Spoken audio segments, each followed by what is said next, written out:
Videotech.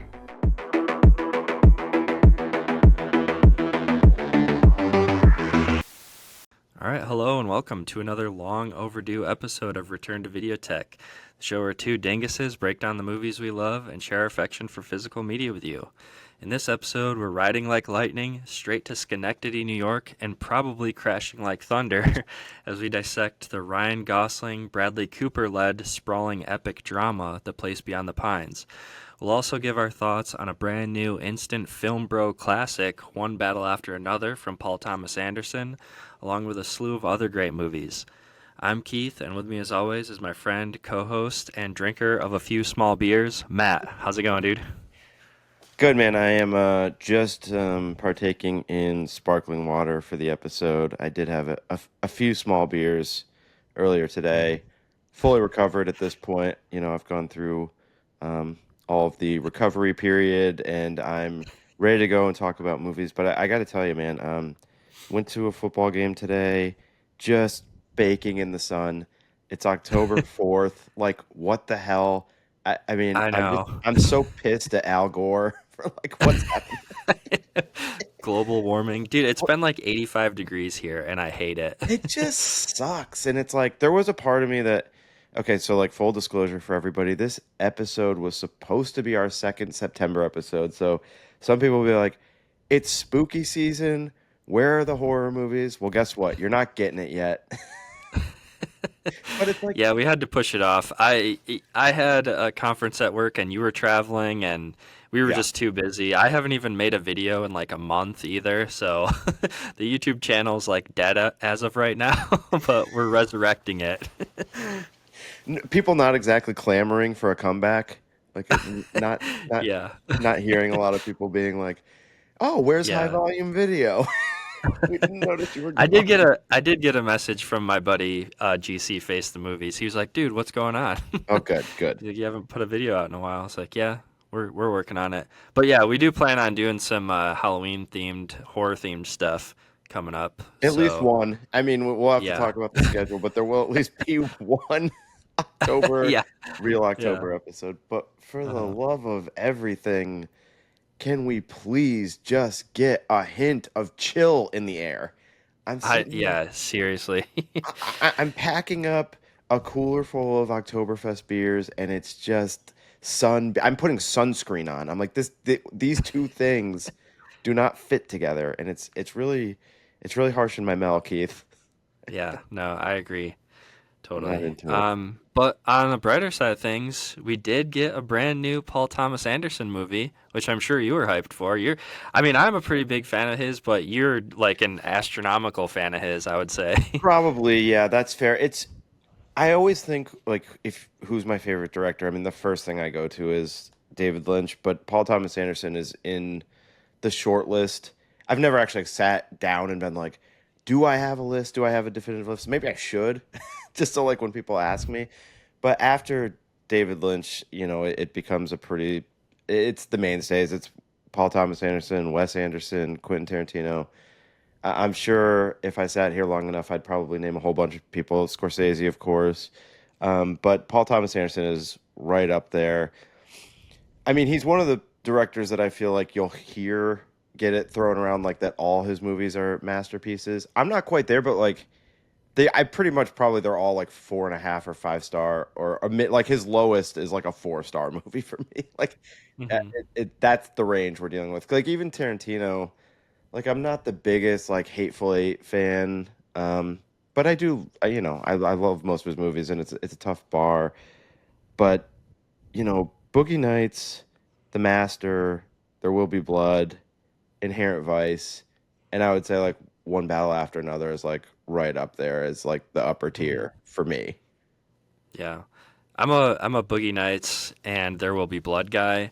The other ones, I feel like I really do like all of his movies, and I just watched Magnolia for the first time actually this week. So I Yeah. know I believe I have seen all of his movies. The weird thing is like I don't know, I feel like it's hard to put a finger on like what makes it like specifically a Paul Thomas Anderson movie.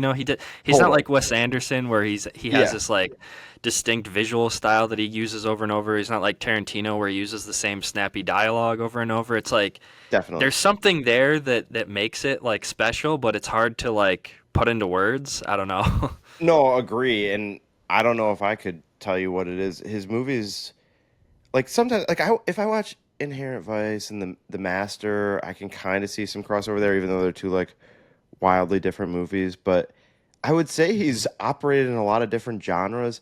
I think one of the things that he's like the best at is his ability to like weave in and out of tones like hmm relatively seamlessly. And Yeah. the second thing is like the look of his movies after a certain point. Like from There Will Be Blood forward, like every movie is like the best looking movie I've ever seen. Like Yeah, he's like a staunch defender of still shooting stuff on film, which is awesome. Yeah, like all of his movies look great. I only saw One Battle After Another in like a standard movie theater. I didn't go to an IMAX screening or anything like that. But it still looked yeah. incredible. No, I mean I did see it in IMAX. I didn't make it to New York or LA for the legit VistaVision experience, but I mean the only thing difficult about my viewing was it was at like 5:30 on a Friday, so it was like straight from the end of the work week like right into this. And I mean it's a rush of a movie. I hmm I gotta we gotta stop for a second because I would be remiss. I'm sure listening Lindsay is listening with she's like drawing up divorce papers right now because I did not mention that Phantom Thread also also a number one movie of Paul Thomas Anderson's for me. So it's like Yeah. six number one Paul Thomas Anderson movies for me. But if I didn't mention Phantom Thread, yeah, divorce very much on the table. So Yeah. um now this one, wouldn't you say that this is though it feels like this is the most palatable for all audiences of hmm his movies in a while. I kind of feel like Boogie Nights is that way too, even though it's a movie about the porn industry. But it Yeah. like the vibe of Boogie Nights Yeah. feels It's to me like it could reach a wider audience, and I kind of feel like this one too. No, I agree. Yeah, it's definitely there's a lot of comedy in this that I don't know if I was expecting. Like, Yeah, I love all this stuff with like specifically like the skateboarders. I don't know why it's such a small part of the movie, but like the skateboarders and like Benicio del Toro's character and like all that stuff that's going on with the dojo and like just like and say Leo's like manic like burnout character alone. Like his whole vibe is like hilarious. Like, yeah. so. When I was watching The Place Beyond the Pines to get ready for this episode, I kind of was seeing a little bit of crossover with One Battle After Another. They're definitely way different tonally, but I feel like a lot of the mirroring stuff with parenthood and relationships and how those have a hmm lasting impact, I feel like there was a lot of that happening in both of these movies. Yeah, it is about kind of like passing the torch on, Yeah. like one generation kind of messes shit up, and then the next generation has to deal with that. And yeah, there's definitely similar themes there, for sure. I also, it's hard. It was hard for me to not think about Eddington a lot while I was watching this because it's like they're Yeah. both just these super critical like dissections of like American politics and just American society right now. But Yeah. I mean, I told you I gushed over Eddington, like I really Totally. liked it, but it is totally like a way more cynical view on that about how like and I think I shared a meme on Instagram. I don't know if you saw it or not, but there's one of those film bro accounts that I follow made a meme that was like Eddington compared to One Battle After Another. It's like the super cynical version, like everything sucks and it's never going to get better. That's Eddington, and everything sucks, but I'm hopeful for the next generation. That's One Battle After Another. Yeah, I do feel like One Battle After Another is like everything sucks, but let's have some fun anyway. Like Yeah.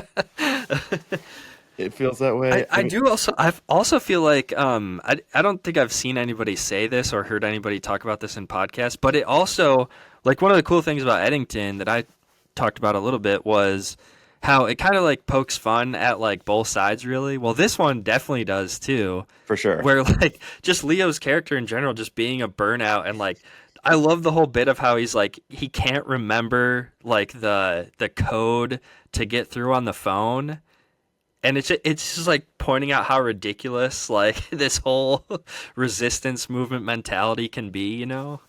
No, totally. I mean, I am like really digging this DiCaprio era of lovable loser characters that he's playing. Like, Absolutely. I was between also thinking while I was watching it too. So we went and saw Inherent Vice together in the we theater like a did, long yeah, time ago, which I definitely. know is another one of your favorite PTA movies. I But love for Inherent Vice. me, sorry, say that again. Oh no, I was reiterating what you were saying, which is that I love Inherent Vice. Yeah. So I'm more kind of like lukewarm on that. And I Yeah. think it's mostly just because Joaquin Phoenix kind of is like one of those dudes who, when he acts like that, it's just, I don't know, it's kind of off putting. And like, Yeah. I was thinking while I was watching one battle after another, though, if he had put Leo in that role, I would have liked it 10 times Well, more, I think. Because it's a there is similar kind of character. yeah, well, I totally get what you're saying with Joaquin Phoenix. There is like a kind of grossness to Joaquin Phoenix that I can't quite Yeah. explain. Like, it just always seems kind of dirty. I don't really know what the deal is, but I get what you're saying. So I was thinking to myself, because obviously the big kind of background to this is Paul Thomas Anderson when he made Boogie Nights, he wanted DiCaprio for the Dirk Diggler character. DiCaprio, I think there was like some, maybe it was going to happen, but like he couldn't do it because he was doing Titanic, which is the biggest movie in the world. And he, I still, before DiCaprio was in Titanic, I already thought of him as a star, and I was a kid. So Yeah.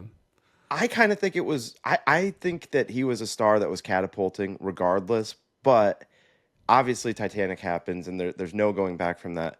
But like I did think to myself, if he doesn't do Titanic and he does Boogie Nights and then he just kind of becomes one of Paul Thomas Anderson's like guys and then he is in Inherent Vice and The Master, like those movies are different than they ended up being, but like you can see DiCaprio playing in those roles, especially Uh-huh.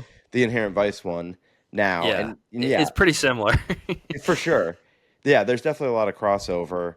But like it is the lovable burnout loser dude. Um, Hmm. and DiCaprio has really locked that down now. Like Hmm. it's almost like can he go back to being cool? I don't know. I don't know. I'm here for this version of Leo though. Absolutely. Well, I mean, he kind of reminded me of you. I don't consider myself a burnout. No, no, no, not at all. But you do have like I don't know, you have a cool dad vibe. Yeah. That's another thing I was gonna say. I guess I wasn't expecting. I wouldn't say this movie was super emotional, but there was some bits of it at the end.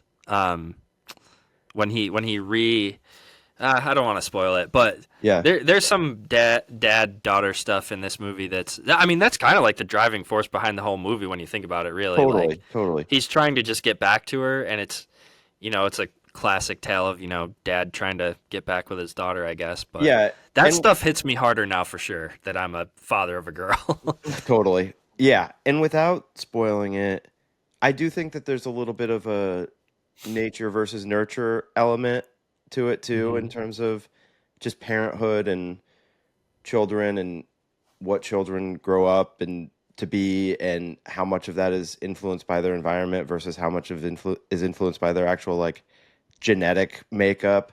Um, Hmm. and I think there's some of that at play. I will say it took me a little bit to be fully vibing with this movie. The opening, which is like 40 minutes, one of those, like it's like a long opening. And I wasn't like hating it. Like, don't get me wrong. I was, but I was sort of like, I think I was a little off balance. I was like, I wasn't sure exactly what to expect, but it sort of wasn't feeling like what I expected. Um, I didn't know everything that was going to happen from a storyline perspective, but like the whole Perfidia Beverly Hills character, I was like kind of way off on what I thought was going to happen. Well, first of all, I thought that. when Regina Hall was cast in the movie, I kind of thought that she was like the other lead besides DiCaprio, and that's not really the case. Yeah, she has a pretty small role actually. And I did know that that DiCaprio had a daughter with one of the women in the movie, and that was going to be a big part of it. But I actually thought that the Perfidia Beverly Hills character went to jail and he was raising the daughter while she was in jail. But that is Hmm. obviously not the case. I don't know if I just made this up. Kind of. Yeah. Kind of, not really. Yeah. I guess I made up what the storyline was and I was wrong. Yeah. So it took me a little while to like adjust to what the real story is. Yeah. I really need to I mean, I stop. it's kind of an adjustment to get used to that Perfidia character in general. Like she's a very in your face character, and it's like she's like domineering over Leo's Yeah, yeah, character, like in the parts where you do see him, and it's like that leads to a lot of really funny stuff. absolutely. Um, but She's a yeah, badass, and I could have uh, spent the whole movie just with her, like oh that. yeah, for sure. Like what the I first I 40. really I really liked the beginning of like it's kind of just like a montage of like going through all these different acts that what's the French 75 or something, is that Yeah, the name of the yeah, group, right. that they're like blowing up banks and committing all these acts of whatever, and Rebellious it was activities. cool. I liked that part. Yeah, like I said, I don't know. It's sort of again, I do this thing going into movies where I set up expectations as to what I feel like the movie's going to be, and then when it's not that, it takes me a second to Hmm. adjust. So I really need to see this movie a second time, and I'll probably see it a second time in the theater. When at this point, if there's a movie that I think is like top tier, I try to see it multiple times in the theater because who knows after that. Yeah. I heard And that the budget was pretty high on this, and it hasn't been making back the money that they expected it to. So yeah. get out there and support PTA if you can. I guess people. I think this movie's awesome. Well, one of the things that was cool about the build up to it was watching how much like modern press DiCaprio was doing, like being on all the podcasts and stuff. I mean, Hmm. he's just always been like sort of a mystery figure in that sense. Like Yeah. he's just not he just doesn't do like that much promotional stuff for his movies and he doesn't need to because they pretty much all make money. But that was kind of cool that he went out and did this and you kind of felt like the passion behind this movie for the group of people that made it was Hmm. there and apparent because they were all sort of out rallying around trying to get people to go see this and that's just cool. Like for the movie Yeah. industry, I'd love to see more of that stuff. And Yeah. I was surprised when I watched the Big Picture podcast that they did on it, yeah, and PTA and Leo were both on the podcast. I was like, oh wow. I Yeah, know. surprised to see him on there. Yeah, But it was really sweet and just cool to see. And you'd love to think that these two could work together again, but you just never know. And you're also the thing about Paul Thomas Anderson is most of his movies don't really make that much money versus how much they cost. So it's like mhm. you're not sure how many chances he's going to continue to even get to make movies because and this was the one where it's like he got Leo, he got DiCaprio, so that immediately adds money to your budget. Mhm. But then it's like if this doesn't really, you know, Yeah, I feel like if this doesn't end up winning like Best Picture or at least getting nominated for a bunch of stuff, and it doesn't like kind of have this like everlasting, money making thing to it, yeah, I don't know. I feel like that kind of says something. This is kind of off topic a little bit, but I feel like sure, that kind of says something about Leo's star power. Like, and just general audiences. I feel like this is something we've talked about a little bit before, but like the yeah, idea of like the dying movie star, where like in the past you could have Tom Cruise in your movie, or you could have Leonardo DiCaprio, or you could have Al Pacino in your movie, and that alone would like sell enough tickets to get your money back. But Will Smith.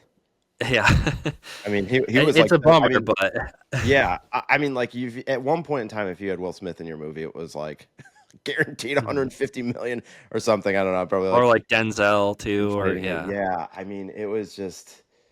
I mean, in one sense, it was a nice to have for the industry, and as that's like fading away, it is like, well, what is going to replace that? But I don't know. There's reasons to be optimistic about movies in the theater. It does seem like more people are getting back out there again. Uh, Hmm.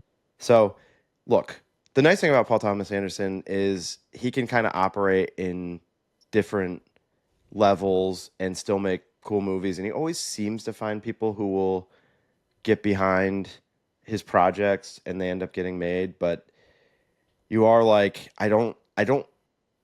I'm not envisioning a ton of people just being like, "Hey, Paul, here's $100 million." Like, Yeah, it would be a bummer to see him have to go to like work with Netflix, like David Fincher or something, yeah, But I mean, if he still at least gets to make the movies he wants to make, I mean, I guess I'd be happy. But yeah. I mean, obviously, he's such a technician and like hardcore film fan that like most like him making stuff comes with a price tag because of the quality level that he's always hmm obsessed with me. I mean, making like this movie being like filmed in VistaVision or whatever. Uh, hmm I like the first movie, and I had to like stumble over this myself because I mentioned this on one of our shows where I talked about the Brutalist in the beginning of that said like presented in VistaVision or whatever, but then it was being said that this was the first movie, the first VistaVision movie since One Eyed Jacks with Marlon Brando, and I did look it up, and it seemed like for the Brutalist they did some sort of VistaVision esque format. They like, but this was actually filmed with like a VistaVision camera from the 50s or whatever hmm that they borrowed from yeah, like Giovanni I mean, Villabisi. it the cynical side of me partially like thinks that it's kind of just like a marketing ploy for to get like the film bro people like us For who though? interested. Yeah, But I don't care. I think it's cool.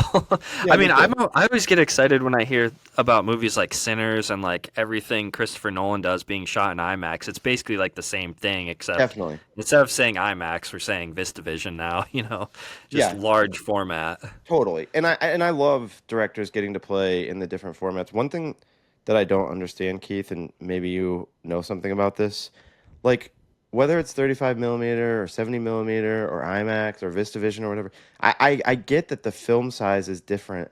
How do they do it so that the same movie is being presented in different formats? I don't get that. Are you able to do like some sort of conversion?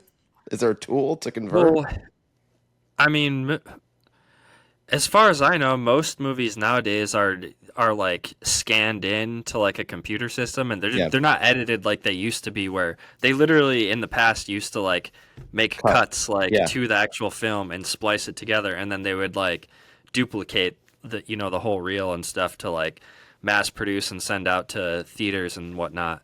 But I don't know how long they've been doing it, and I think it depends on like project to project, but some people or some crews will like scan it in and then edit on their computer. That's probably like 99% of the stuff nowadays. Sure.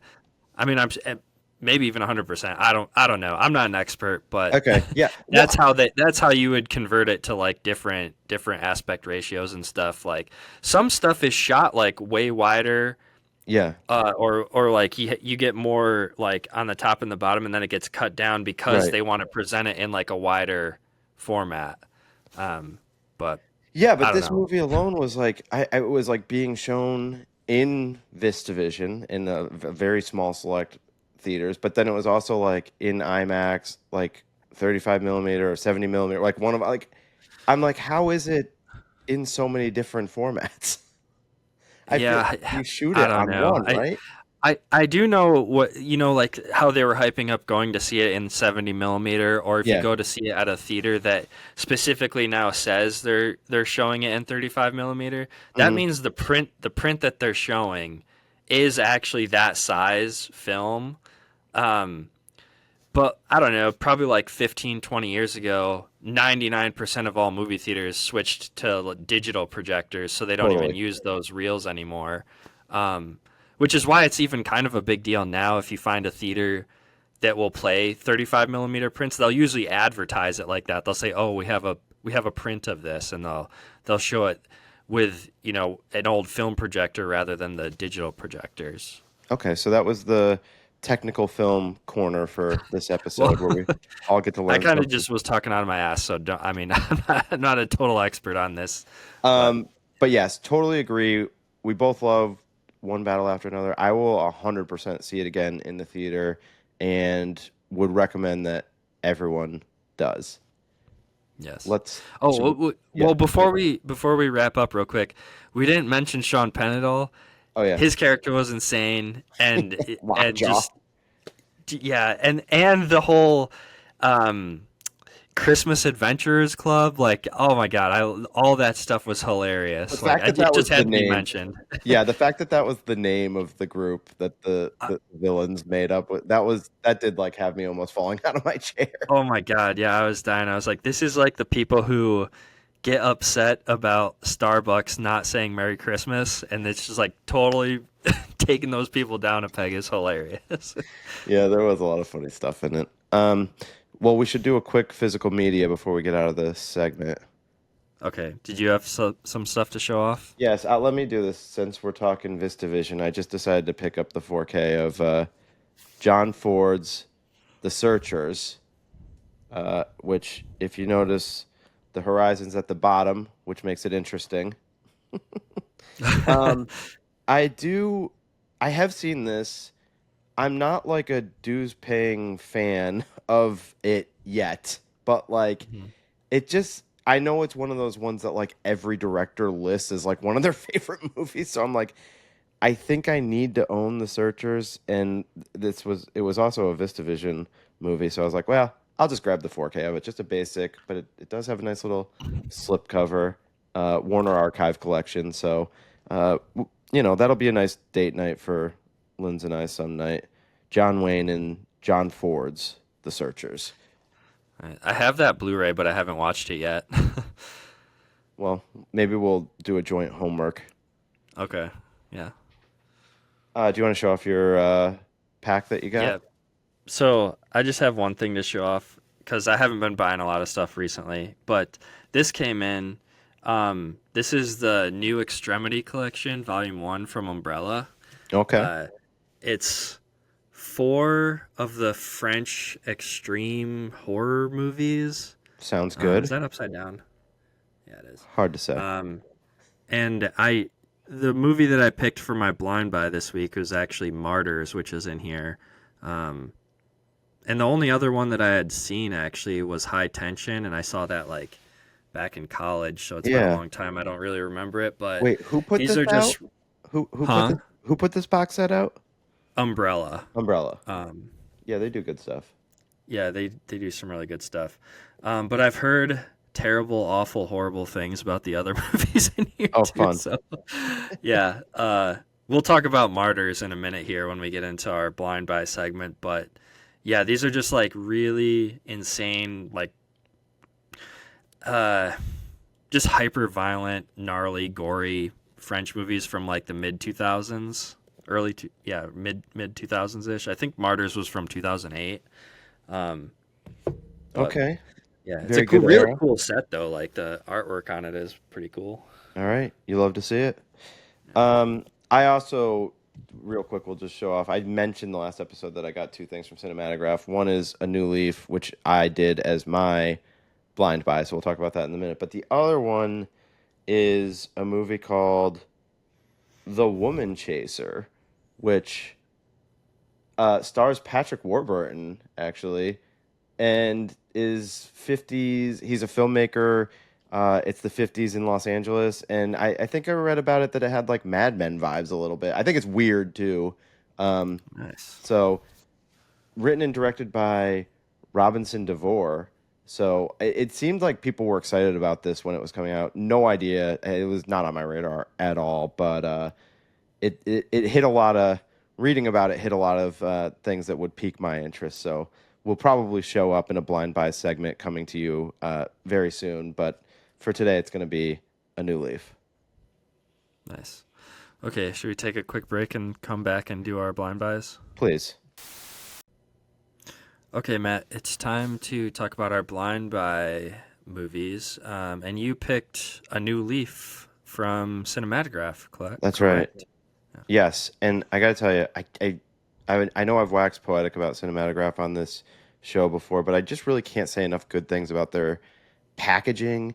They seemingly pick really cool movies to do. Obviously, we did Breathless, but a lot of the stuff they put out is like pretty niche.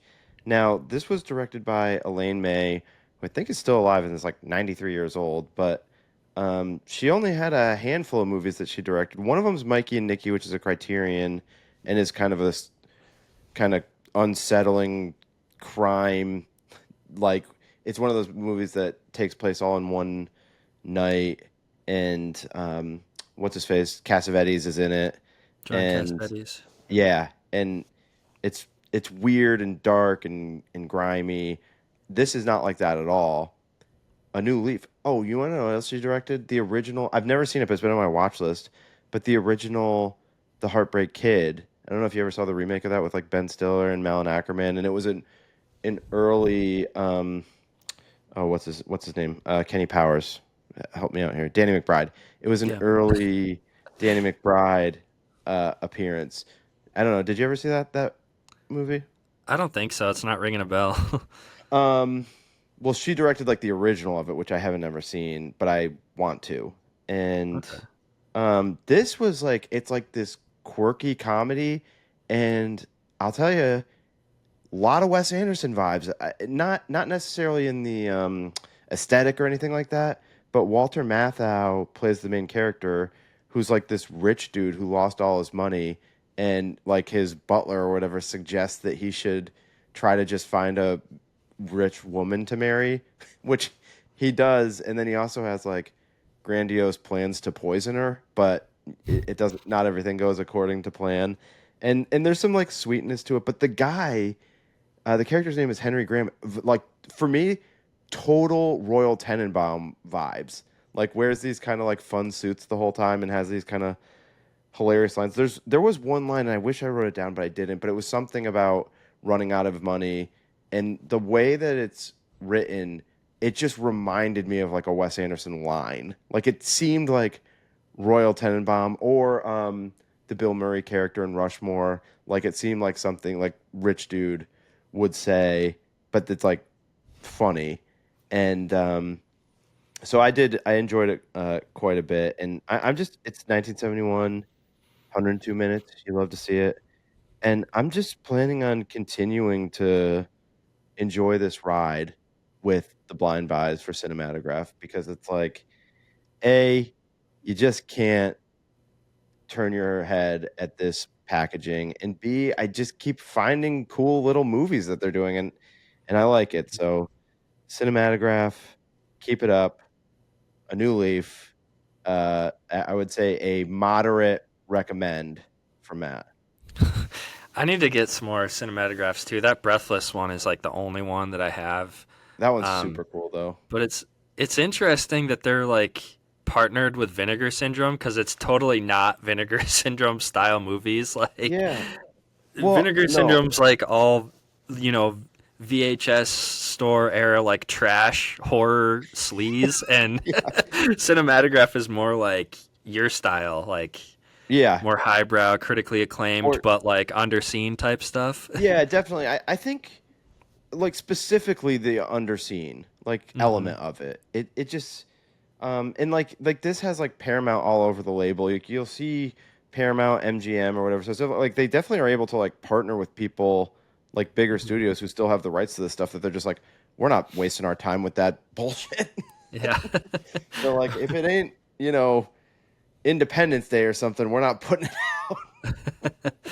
Yeah. What a reference point. As if like Independence Day is the one piece of physical media that everyone is clamoring for when just spend millions of dollars on.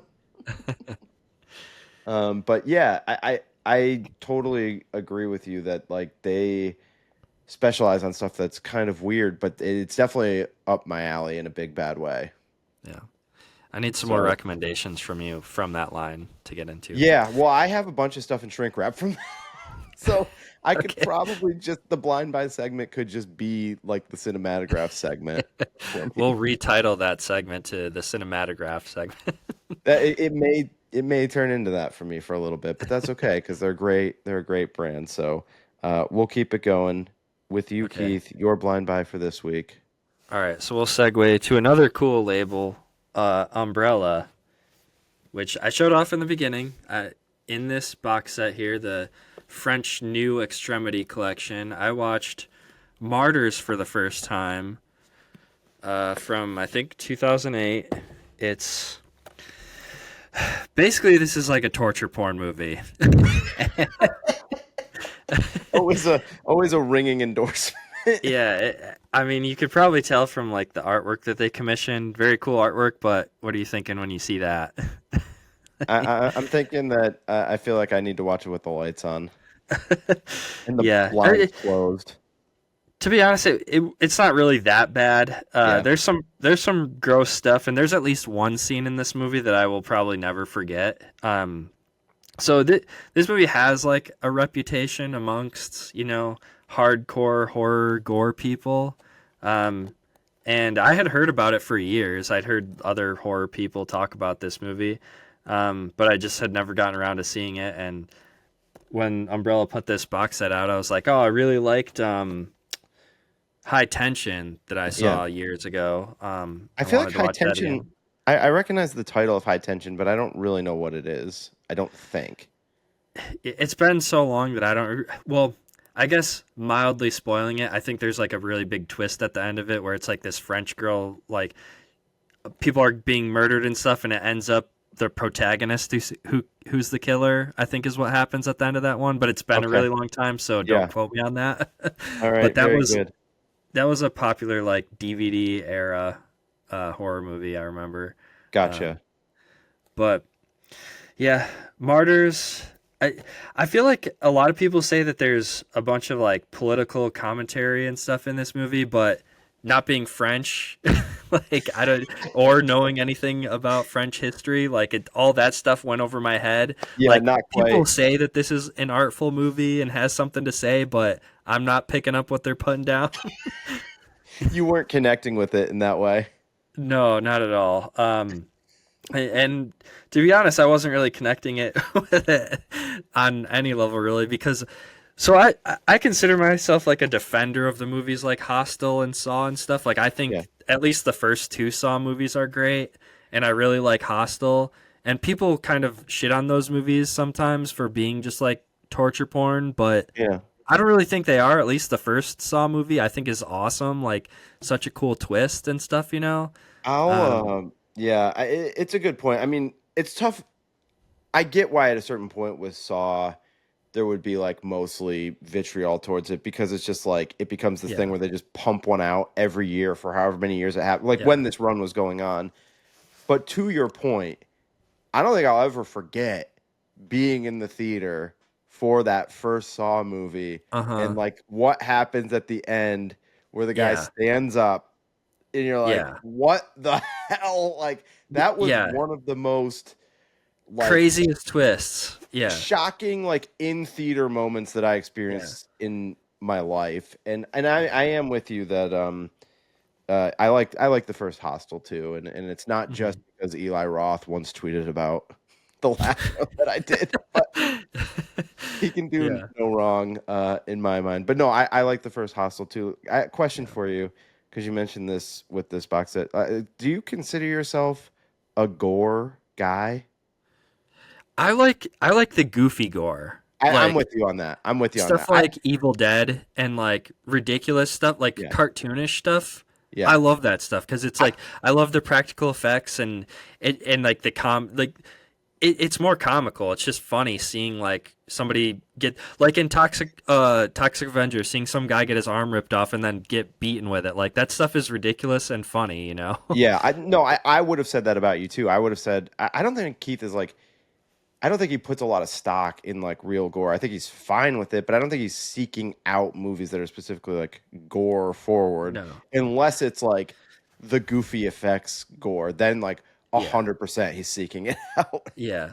Like I just rewatched Drag Me to Hell, and it's not like the goriest movie ever, but there's a lot of gross stuff in it, like the old lady puking in the main girl's mouth and stuff, like all those bugs and stuff. It's like that's gross, but it's like cartoonish, There's a scene in that movie where the old gypsy lady has like an anvil drops on her head like a Looney Tune, like something straight out of Looney Tunes. Like I like that kind of gore. By the way, like several of our high volume video dedicated fan base now going to check out Drag Me to Hell after that description. I hope so. That movie's awesome. Yeah, I um, haven't seen it in a while. By the way, are we just gonna pretend like the whole thing where the first segment was being streamed live for like a half hour didn't yeah, happen? we realized after we recorded the first segment that we were actually live while we were recording. So to the 4 people that were watching, sorry that we weren't communicating in the chat. We weren't we weren't purposely ignoring you. We really just didn't even know we were live. That wasn't our intent. And then we started another segment being live when you realized that we were live. And Yeah. then you just disappeared. Yeah. We'll try to make sure that doesn't happen again. Or I guess if it is ever going to happen, it will be like actually planned and not a Yeah. surprise live event.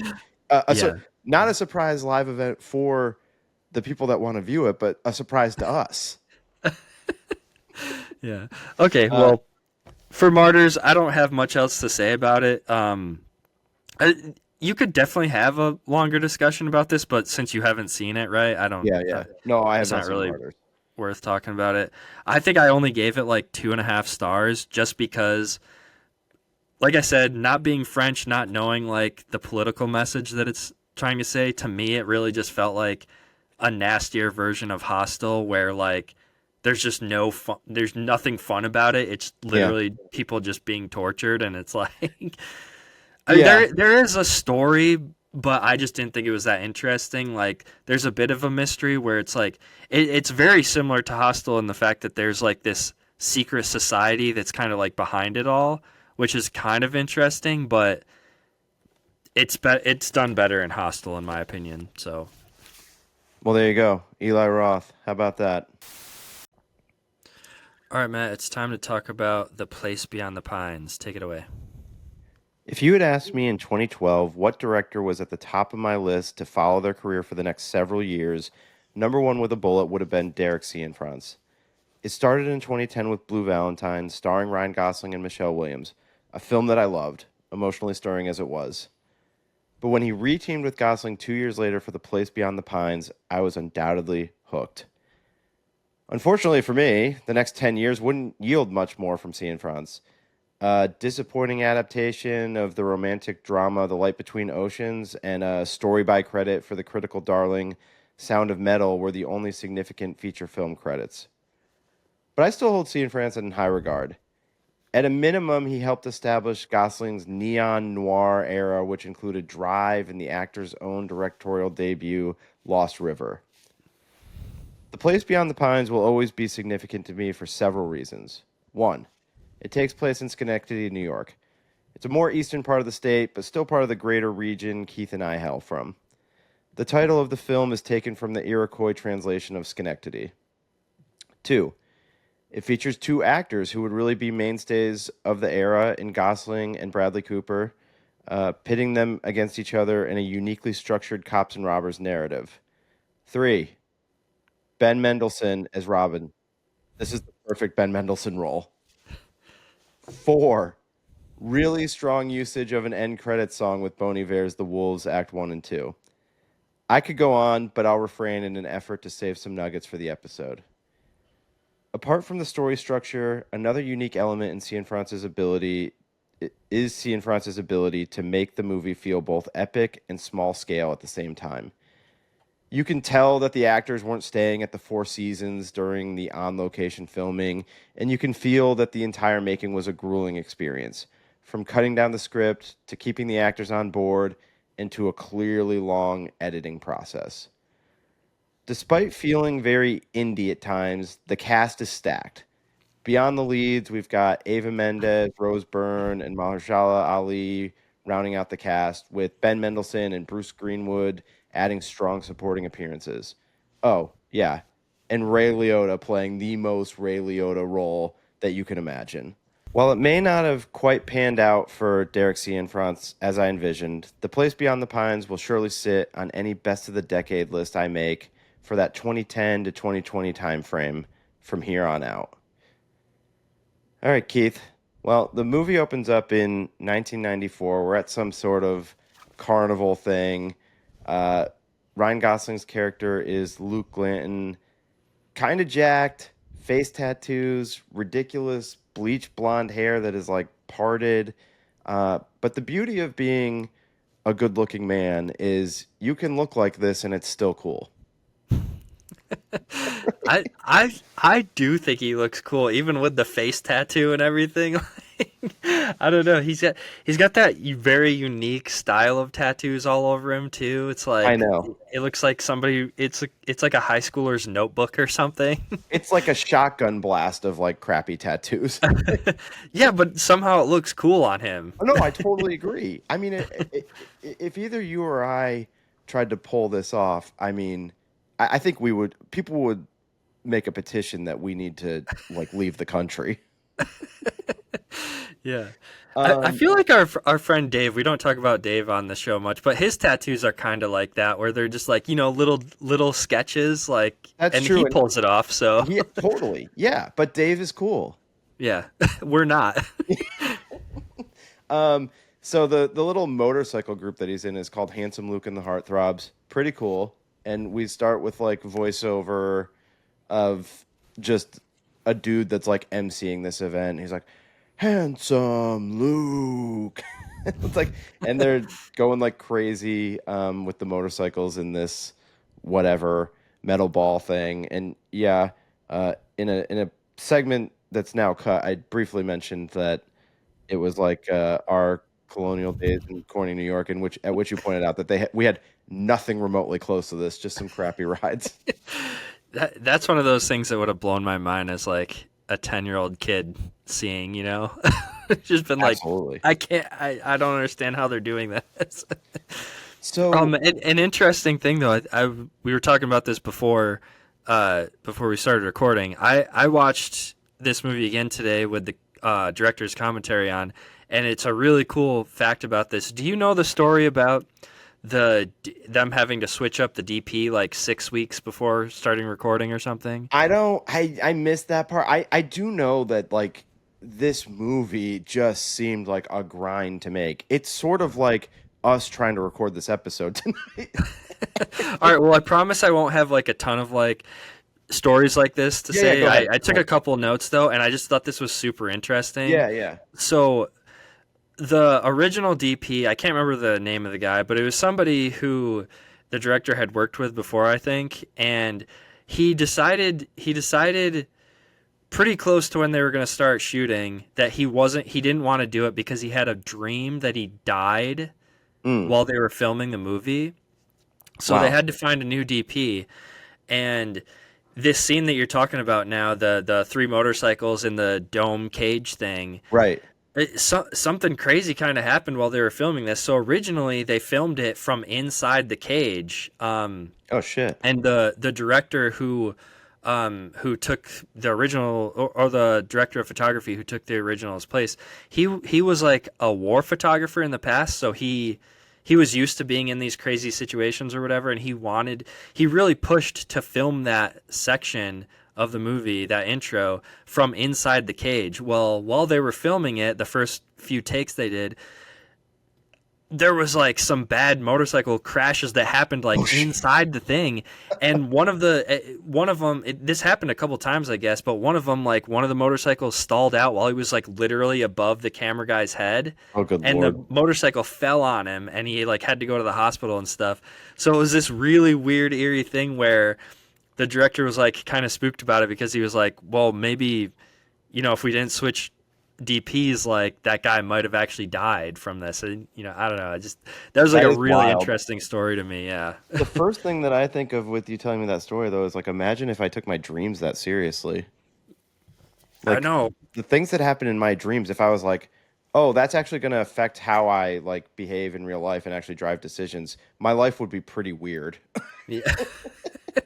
Having a lot of nightmares about going to work and whatnot. We'll just leave. Yeah, exactly. I mean, dude, just as an aside on nightmares, it's been a little while, but I used to have these nightmares like throughout my 20s and probably like into my 30s where I'm like back in college, but like in the dream state, I'm just in college. You know what I mean? So Hmm. I'm in college. I'm enrolled in a class, and I've been enrolled in it the entire semester. But it's the end of the semester, and I didn't realize I was enrolled in it, and I never went. And now I'm like, I'm gonna get an F. I'm completely panicked. I wake up in a cold sweat.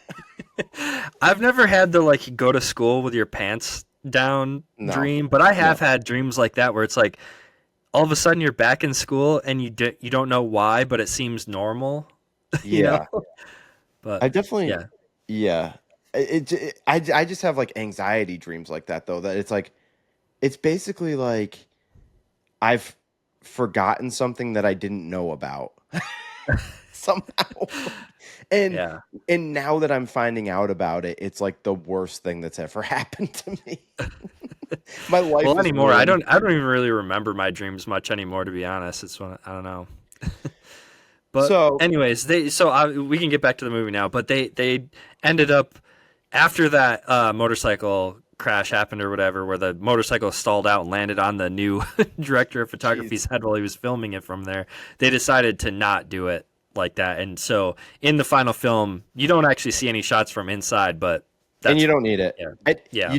the way the way they ended up with it is like I think is as cool as it needs to be. It is. Yeah, you don't need the camera inside the cage to be like, Yeah. "Oh, that's cool." So we're in Schenectady, New York, where the movie basically takes place entirely and was filmed in. Um, Kind of a homely Eva Mendes showing up. I know that doesn't make sense, but they're trying to make Eva Mendes one of the most beautiful women in the history of the world look kind of like a little Disheveled. trashy, kind of. Um, Her name is Romina Gutierrez, and we kind of get the sense that there was a little history between these two. This is like the Gosling era of him not really talking either. Hmm. You know? Very stoic. Yeah. It's Drive-esque in that way, where he's just like not a lot of lines. When he does Hmm. talk, it's not a lot of words. And even her, I mean, there's kind of this unspoken thing between the two of them, and he gives her a ride home. I, I don't know if it's all in the same scene, but basically when he's at the house, or he comes back a second time to the house, her mom answers the door and he's got a kid, and the mom just spills the beans immediately that it's his kid. So we have to do a little putting the pieces together. Basically, he's part of this traveling carnival, whatever you want to call it, with motorcycles. They do the same circuit every year. They were here the year before, whatever. Him and Roe presumably got it on, and a child came to be. And Uh, we're 5 minutes into the movie, Keith. yeah. So It continues like this too. A lot of stuff happens in this movie. yeah, there's a lot of plot. It's 2 hours and 20 minutes. In one sense, this movie has a very casual pace, but in another sense, they a lot happens, right? Mhm. Yeah, yeah. Um, and it's three acts, and this first act is only like 40 minutes, but it seems like a lifetime. Hmm. And um, so this is a big moment for Luke. He seems like I don't know, he struggles to find his place in the world, and this is something where it's like now he's got a kid, and it's changing his perspective. On the face tattoo bit, it bears mentioning. I don't know where else we'd talk about it, but Gosling had a lot of freedom with how the character was going to look, and he was the one that was like, I need all these crazy tattoos, and I just want to go like over the top with it. Went with the face tattoo, immediately regretted it. Yeah. That was one of the interesting things the director talked about throughout Yeah, in the commentary too, because like his character apparently Gosling felt some sort of shame for like pushing it so much yeah, that actually like brought something out in him while he was acting. Like specifically, later on, there's a scene where he's seeing his son being baptized, and he like apparently got really emotional because he felt out of place or like some yeah. sense of like guilt or something, and it like fed into his acting of the character, which Yeah, is that's cool. definitely like one of the more powerful scenes in the movie, and I don't even think I wrote that down, so I'm glad you brought it up.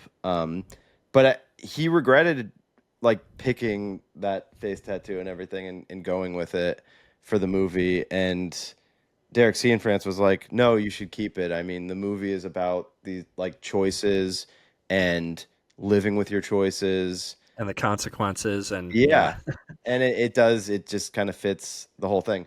I also don't find it distracting or anything. Like no. I I don't know. It doesn't bother me. I'm not like, "Oh, that looks so stupid." I mean, I think it fits, you A, know? a funny little tidbit about that story, though. Apparently, Gosling went to him and asked, like, "Hey, can we just wash it off and redo those first few takes we already did?" And he was like, "No, absolutely not. We're not doing that." Um, so Luke decides he's going to quit the traveling carnival and he's going to stick around, much to the chagrin of Kofi, who we find out owns the house, played by Mahershala Ali, and maybe, I mean, I guess an early appearance by him, at least in terms of me being familiar with him as an actor. And he's really the guy that's in the mix. He's Rose's boyfriend and seemingly Hmm. puts her up and potentially her whole family. I mean, her mom is there too. Hmm. So they all live there with Kofi. Kofi knows that this guy is the father of the kid, and he would be fine if Luke just left town, never to be seen again, but Luke's going to stick around. While he's sticking around, he's got to figure out what he's going to do with himself. So he's currently doing what he does best, which is ride a motorcycle, but he's in the woods, and this is where he meets a lovely gentleman on a four-wheeler played by Ben Mendelsohn, the Matt's fave. legend. And this is it, man. This is it for me, this role. And I remember from the trailer, I mean, you mentioned the line in the very intro of the show, but I just remember from when these TV spots were running, Ben Mendelsohn voiceover, "You ride like lightning, you're gonna crash like thunder." And I'm like, hell yeah. He's so trashy in this. I mean, dude, does this not I mean, I feel like this is like a guy that hung out at the country pub too. I feel like I was around these types of dudes Uh from huh. people that you and I know collectively. Like Yeah.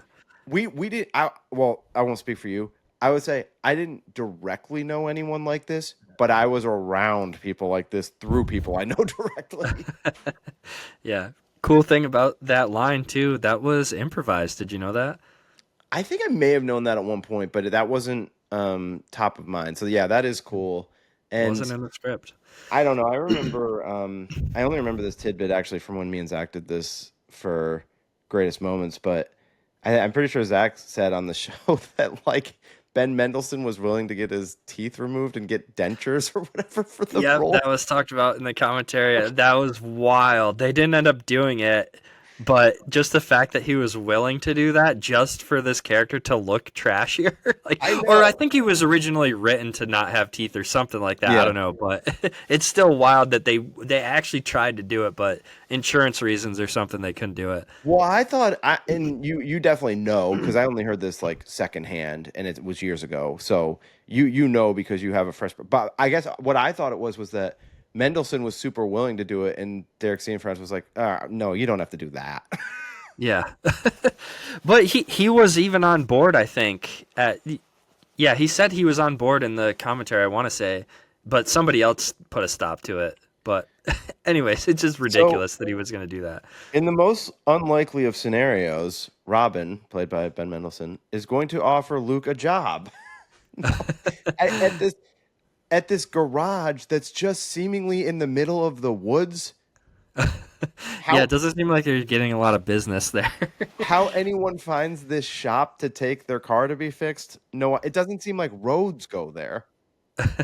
It does seem like the kind of place though that would give you a good deal, and you're definitely gonna get your shit fixed like properly. Yeah. Like Do you think that they accept credit cards at this place? probably not.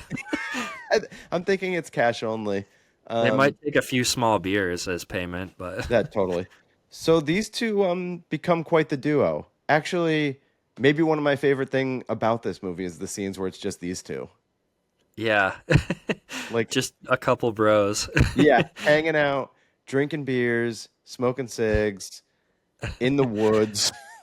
So I have living a in the question trailer. about this though. Do you think that Ben Mendelsohn's character was thinking about going back to robbing banks again when he met Gosling's character, and like, do you think he had that in the back of his mind when he It's offered him, a place to stay, or do you think he was really just it's genuinely trying to help him out?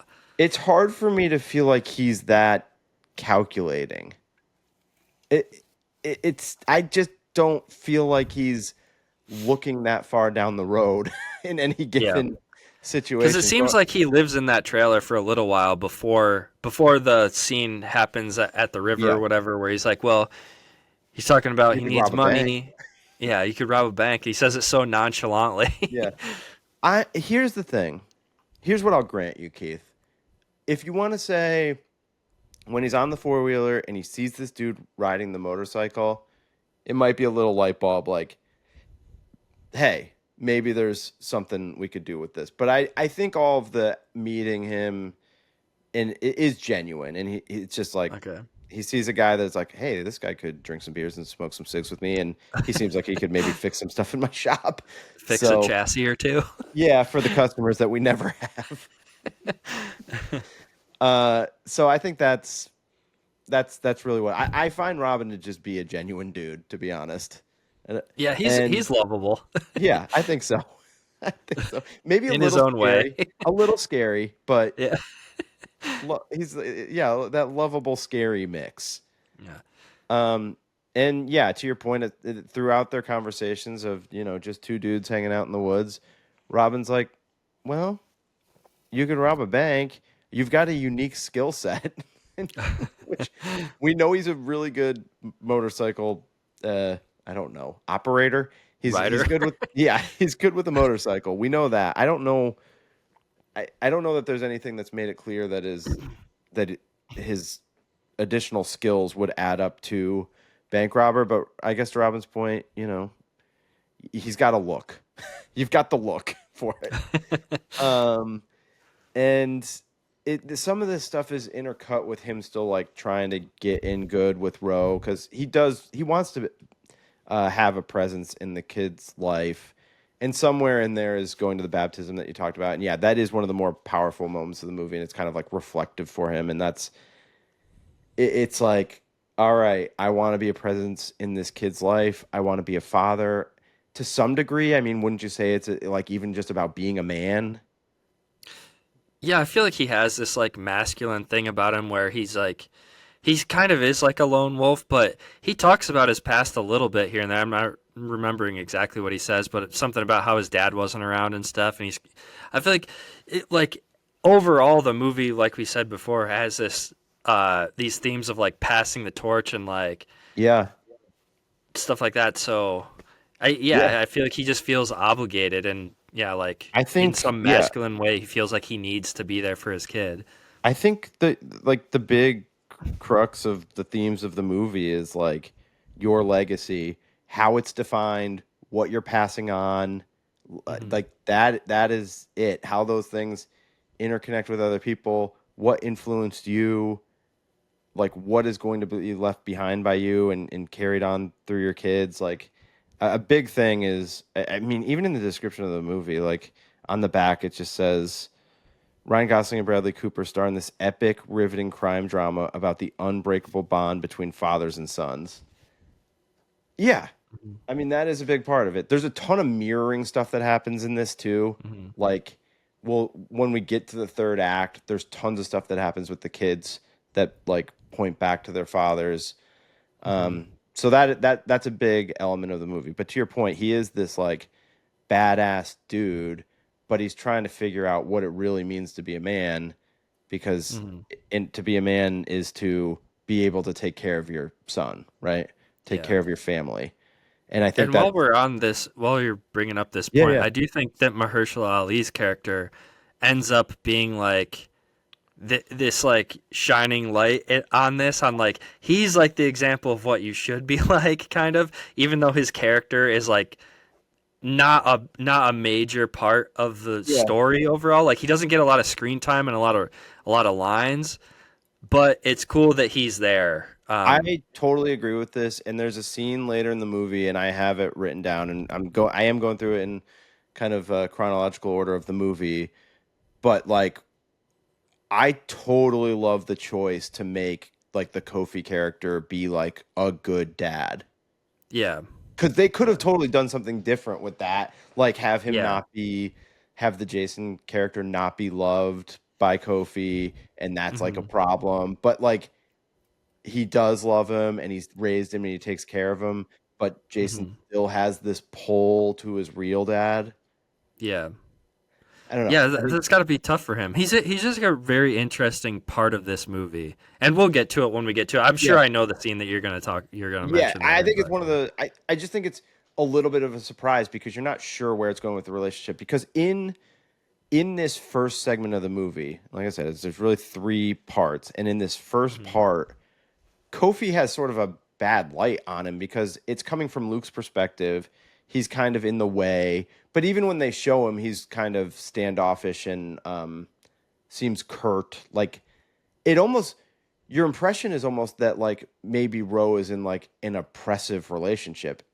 As the movie goes Mhm. on, you figure out that that is not the case. But you know what I mean? In that first act, Y- it does seem like Yeah, Kofi might there's a not be a scene when great leader. when they're leaving for church or something. That's coming up soon here, right? Yeah. They're leaving for church and they kind of have like a stare down thing where, and it's also interesting too.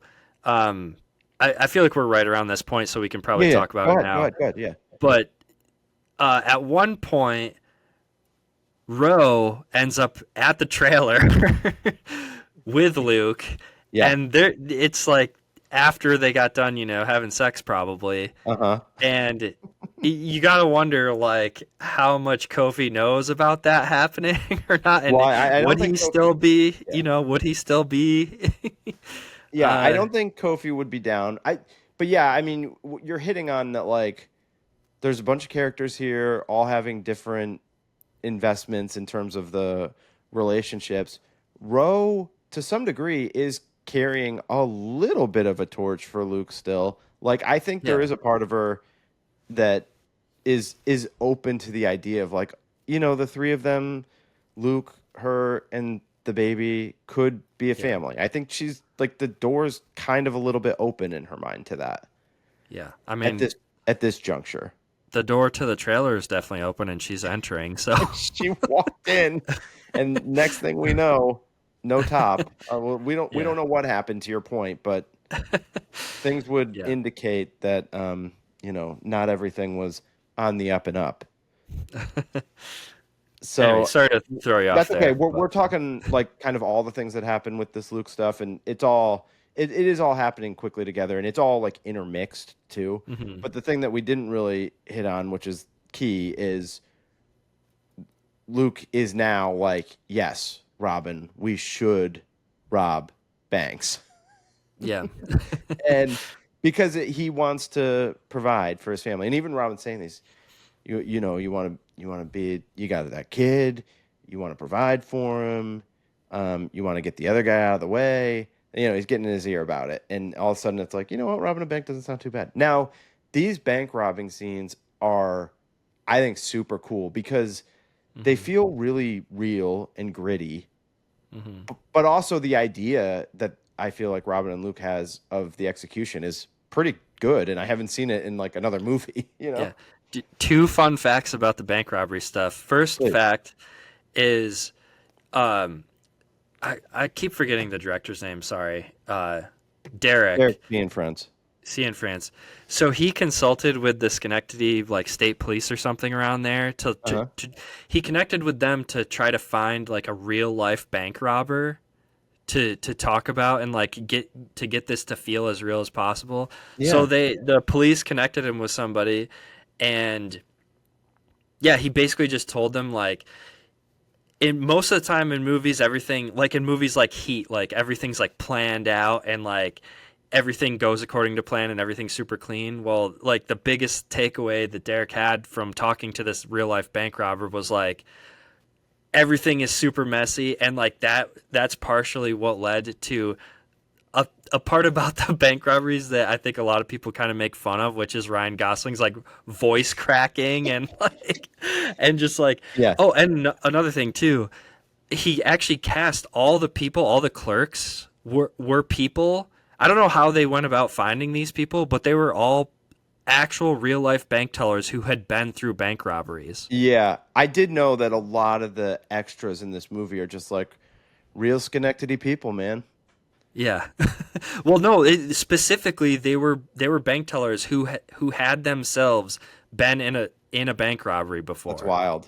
I didn't. Wild. I don't know Yeah, how you even find those people, I but did not know that part. But to your point on the bank robbing scenes, the thing that stands out the most, I just wrote weird, whiny screams yeah. because, and it is like, yeah, it's jarring when you Get experience it on the the first time. fucking floor. Put the money in the bag. This guy's my dog. I can't even do it because it's like I kind I of lost know. my voice a little bit today. You like have to go like high pitched and make your voice like Yeah. squeak a little bit, and it's like it like hurts my throat to even try It to do is it. it's like the part in oh shit, I'm having a brain fart. What's the name of that movie? The Nice Guys, Oh yeah, where he gets yeah, his arm broken and he yeah, screams. He's like, ah! yeah. But it's like yeah, it's like put the money in the bag. Put the money in the bag. And you know, like the a big part of he wears a backpack, which is yeah, it looks just like a kid going to college backpack, like But he wears it and on the front, which is interesting. yeah. And when he finishes robbing the bank, he rides off in his motorcycle. He's in and out pretty quick, and it ends like on a side road where he pulls up the ramp into like Robin's like box truck or whatever. He quickly shuts it, and then they drive off. And it's I'm like, this is a cool idea. Yeah. And Apparently, just one other fun thing about yeah, that yeah, too. Apparently, they came up with this idea like years before. Apparently, Derek Cianfrance was having dinner with Ryan Gosling, and he was asking him like he's like, you're a young guy and you're this like big actor and you've done all these cool things, like is there anything that you like would like to do before you die or something. I can't remember how he worded it, but he's like, is there anything that you haven't done that you would like to do? And yeah, Gosling told him, he's like, I think it'd be crazy to rob a bank. And he laid it out like this. He explained, he's like, this is how I would want to do it. So wow, it was kind of like Ryan Gosling came up with this plan for this way to rob a bank like years yeah. before they actually made the movie. I think I read it like something similar, but the way I was reading it was like they were not the details of the bank robbery, but like when they were talking because they did work on Blue Valentine together for a while. I think that movie was filmed Yeah.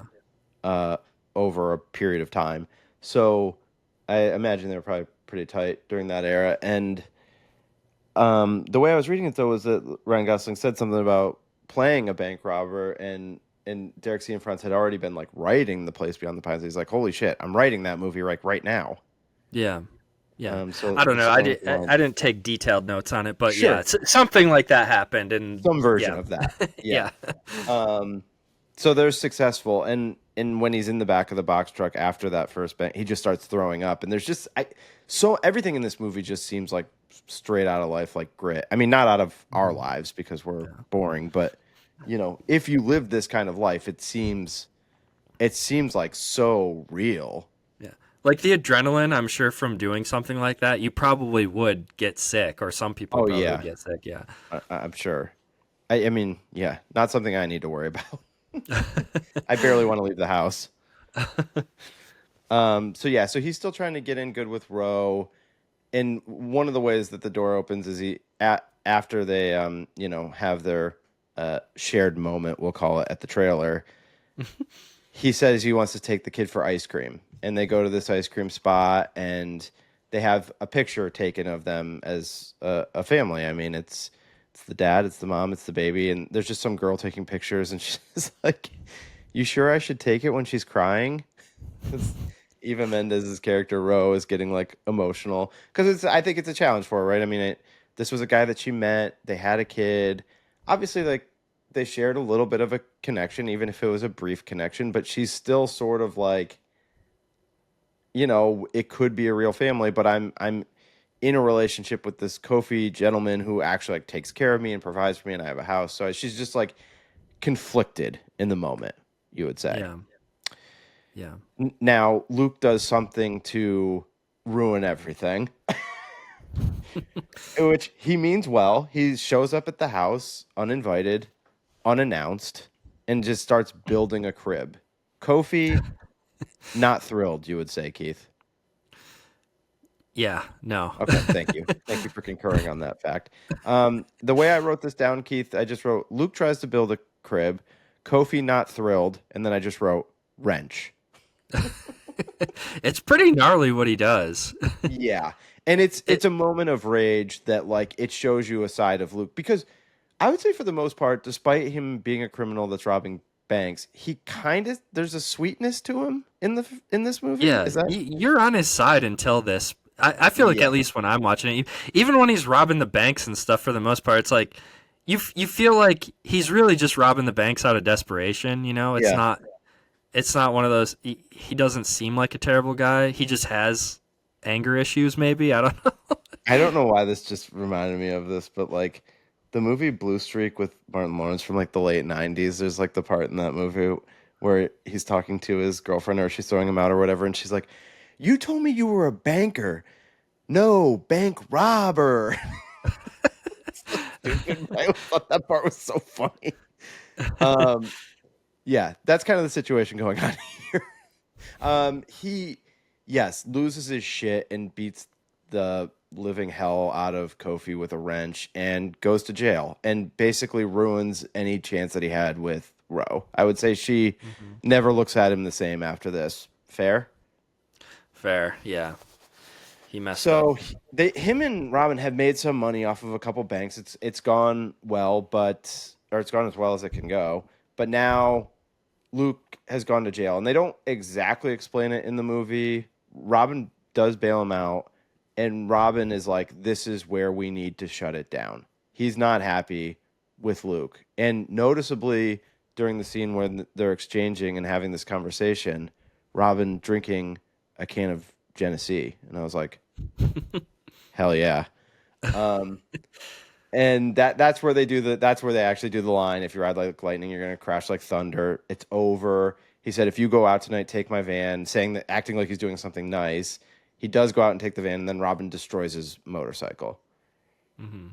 Now, this is all because Robin's like, "It's getting too hot. Like, you got arrested. Like, we don't want, like, this is attention. I mean, you're on local PD's radar at this point."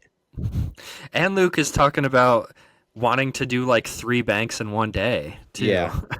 Yeah. And so at once Luke realizes that Robin destroyed his bike, he takes the money that he paid him back for bail and decides to go buy a new bike and is like, "Hey, let's do one last."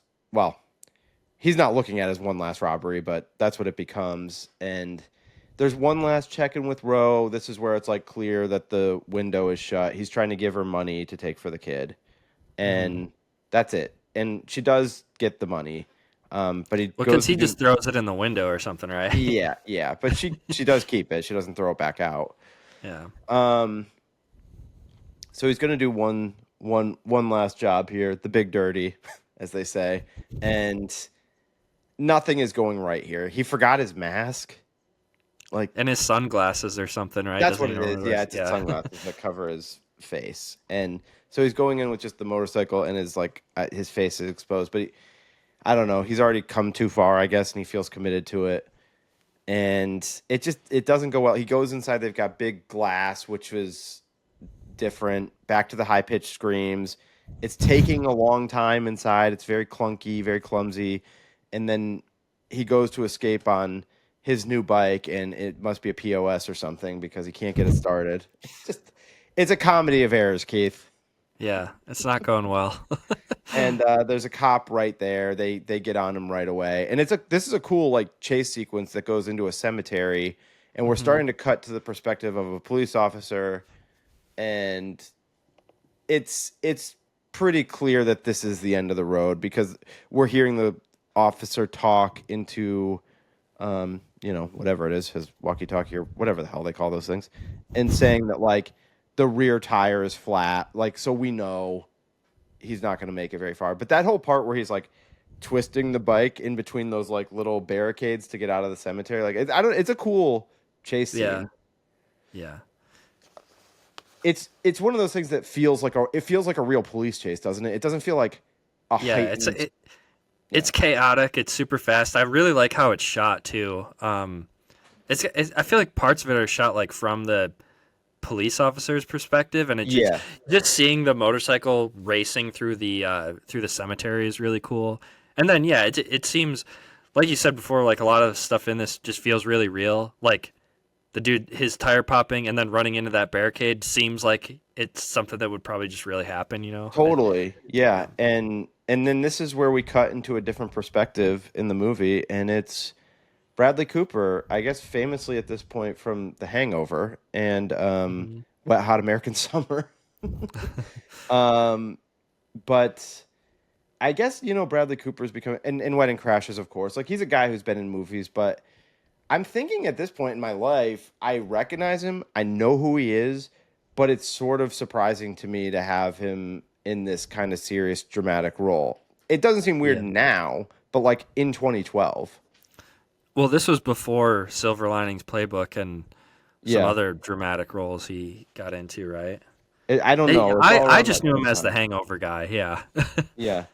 Um, and it cuts to him. He's got kind of an interesting haircut. I feel like I would dare I say, Keith, not a great haircut. Yeah. It's I'm like not a one to cop talk. haircut. I don't have the hair situation is not great over here, but I don't love his young man haircut. He looks much better 15 years later. Yeah. And he gets out of the car. He chases Luke into a house. Luke has reached the end of the road. He knows. He tries to call Ro one last time and just basically tells her, "Don't tell the kid about me." That's the last thing. And then there's a little. We have sort of a. Is this one of the Star Wars moments, Keith? Who shot The first? who shot first? Yeah. I mean, I think it's pretty clear that Bradley Cooper shoots first in this Like situation, it is which like is a one of. very important like piece Yeah. of the puzzle here. Uh, but it's very sad, and it's one of those moments where like we talked about in our Grindhouse episode, Yeah. how Death Proof like switches, and it's like kind of like something you're not really expecting, where this whole first 40 minutes you're thinking kind of that you're going to be, if you don't know, if you didn't read much about the movie, which I Yeah. didn't. I don't think the first Same. time I thought, I was surprised at the whole switch over that happens here, where Totally. Same here. you you know Gosling Luke dies, and uh from here on you're following um Bradley Cooper's character. Yeah. Avery Cross is his Avery, name. that's right. Yeah. And yeah, he does kill Luke. It is kind of sad because you're like, well, I was kind of attached to this Hmm. character, and yeah, he does kind of bust in the door. He's just like freeze, and then shoots immediately. Yeah. um, but like to be fair, the Luke character is holding a gun out. Yeah. It's You one of know? those things where I feel like the first time I saw this, like, I don't know, 10 years ago or whenever, 10 plus years ago, I was like, definitively like, oh, I hate Bradley Cooper. He sucks. But Yeah, now, like, the older you get, you realize, like, these situations, like, well, if you put yourself in his shoes, you're like, I'm a police officer. I'm following this guy who just robbed a bank. Like, you can see that you don't totally think that Avery's like a piece of shit, you yeah, know? yeah, yeah. Yep. Although he does do some things that He don't does, seem great yeah. later. He becomes Yeah, shittier, but in this yeah, moment, you're like, he's just doing his job, kind of. totally. Yeah. So now, yes, now we kind of start Act Two, and it's Avery's story. And the thing that I'll talk about early on is like, I would say everything with the cops and the DA seems sketchy, like very early on in his story. Yeah, Now, maybe this is because it's from his perspective and what he goes on to do, but like, even the DA kind of like forcing the story on him or whatever. Like, he's a little aggressive with the way he's even interrogating questioning him him about it. about what Yeah. Uh-huh. happened. And it Uh-huh. definitely puts Avery on his heels because he's just like, "What are you talking? Like, I got into a shootout. I shot the guy, and I'm sure there's probably is, I'm sure there's stuff like this that happens, but Oh yeah. I don't think that they'd have to try that hard to get the story right on this. You know what I mean? Like, Yeah. even if he was a No. little in the wrong, I think people would be on the side of the police officer here. Yeah, no, I totally agree. I don't One know. interesting thing to note about the commentary that I listened to is the director didn't talk at all about any like political views or like or like this whole Yeah, all the corruption and stuff. He didn't really talk about that at all that stuff at all. So I really think that the movie isn't like trying to really say something. You could definitely read into it about like the corrupt cops and all that. I feel like for this movie specifically though, all that stuff is not really trying to beat you over the head with that. no, It's for the benefit of the story, really. yeah, It's not yeah. but it is a big part of Avery's story because even when he becomes, a big political figure later in the movie, you notice that it's like it's his former police boss that is like helping him free his son without getting in any trouble. Did you notice that? I don't think I noticed that actually, no. Okay, yeah. That guy that's his boss is like back in it later, and like he looks up to Avery as like his superior at this point, and it's Okay. and so it's interesting how he becomes kind of a part of the whole machine in that way. Hmm. So Yeah. Avery's having psychological struggles. He's seeing a therapist. One thing that's more apparent to me in later viewings is how weird his relationship with his wife is kind of right away. Rose Byrne plays his wife, and that jump to act 3, we find out they're divorced. I would say the clues are there throughout the, like, doesn't it seem like they're not connecting? Like Yeah. I they're mean, just, especially in the dinner scene when the corrupt cops, Ray Liotta's character and all the other corrupt cops show up. It's yeah. like there's definitely like some tension there. And there's another scene where they're talking in bed about it's like shortly after he comes back from the hospital. Yep. Um and she says something like you don't need to be doing this, and you find out shortly after that that his father is a big political figure of some sort, right? Totally. Um, so like he has access to like do something other than be a low level street level police officer, and that's where like the tension is. I think that she doesn't want him to be doing this because Yeah. maybe she's a little less gullible than him. Like I feel like it seems like she knows right away that the cops that show up are bad, but he's kind of like hasn't figured that out yet. Well, they do have an air to them, don't they? The way they even show up is like, it seems not great. Yeah, yeah. Like you Um, said in the intro, like Ray Liotta is playing like the most Ray Liotta Dude, corrupt cop type yes, character. this is the next thing that, I mean, I just have Ray Liotta as DeLuca. That's the character's name, and I'm like, DeLuca and company show up, and it's just not a great scene. You're like, what Yeah, is the deal with these guys? They don't seem, they just seem cold. Um, yeah.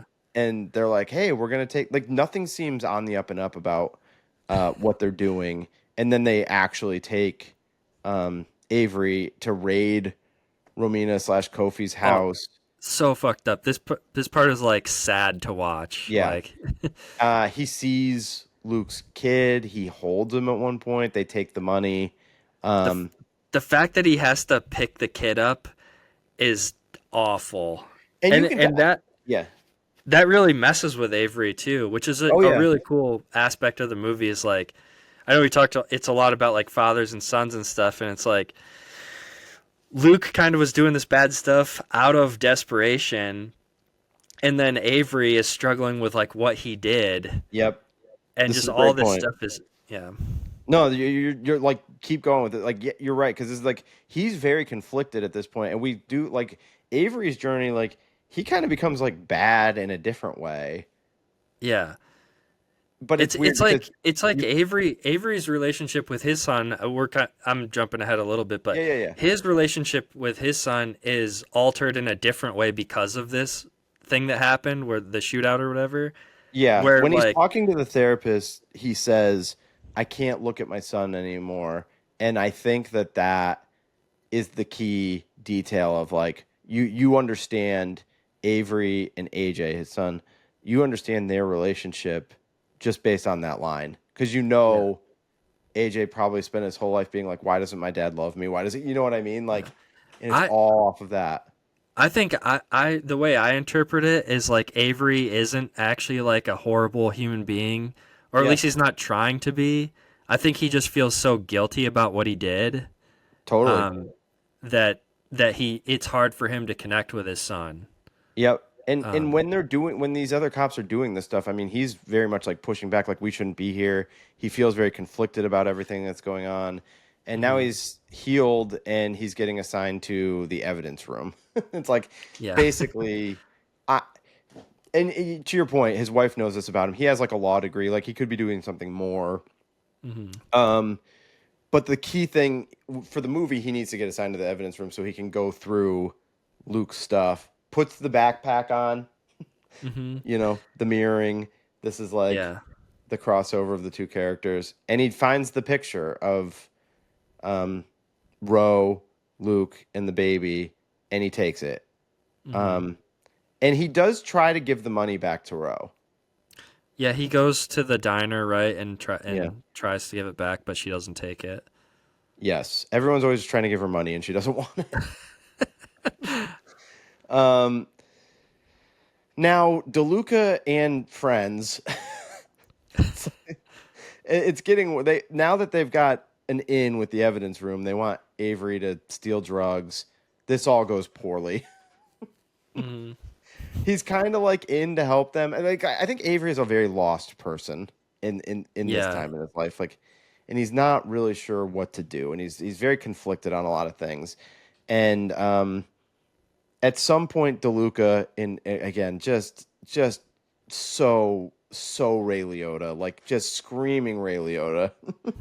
He's I know like, it's almost hey, like Scorsese takes over, and you're just watching Goodfellas for a little bit here. yeah, but like that's like Goodfellas is like Ray Liotta's like great leading role, but Ray Liotta was so amazing at these like just strung out like grimy like side characters.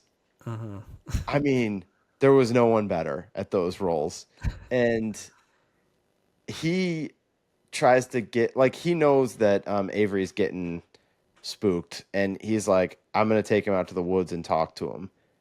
And I actually feel like I remember watching this with Josh actually at one point, and the part where they're like out in the woods and Avery just decides to throw the car in reverse and leave.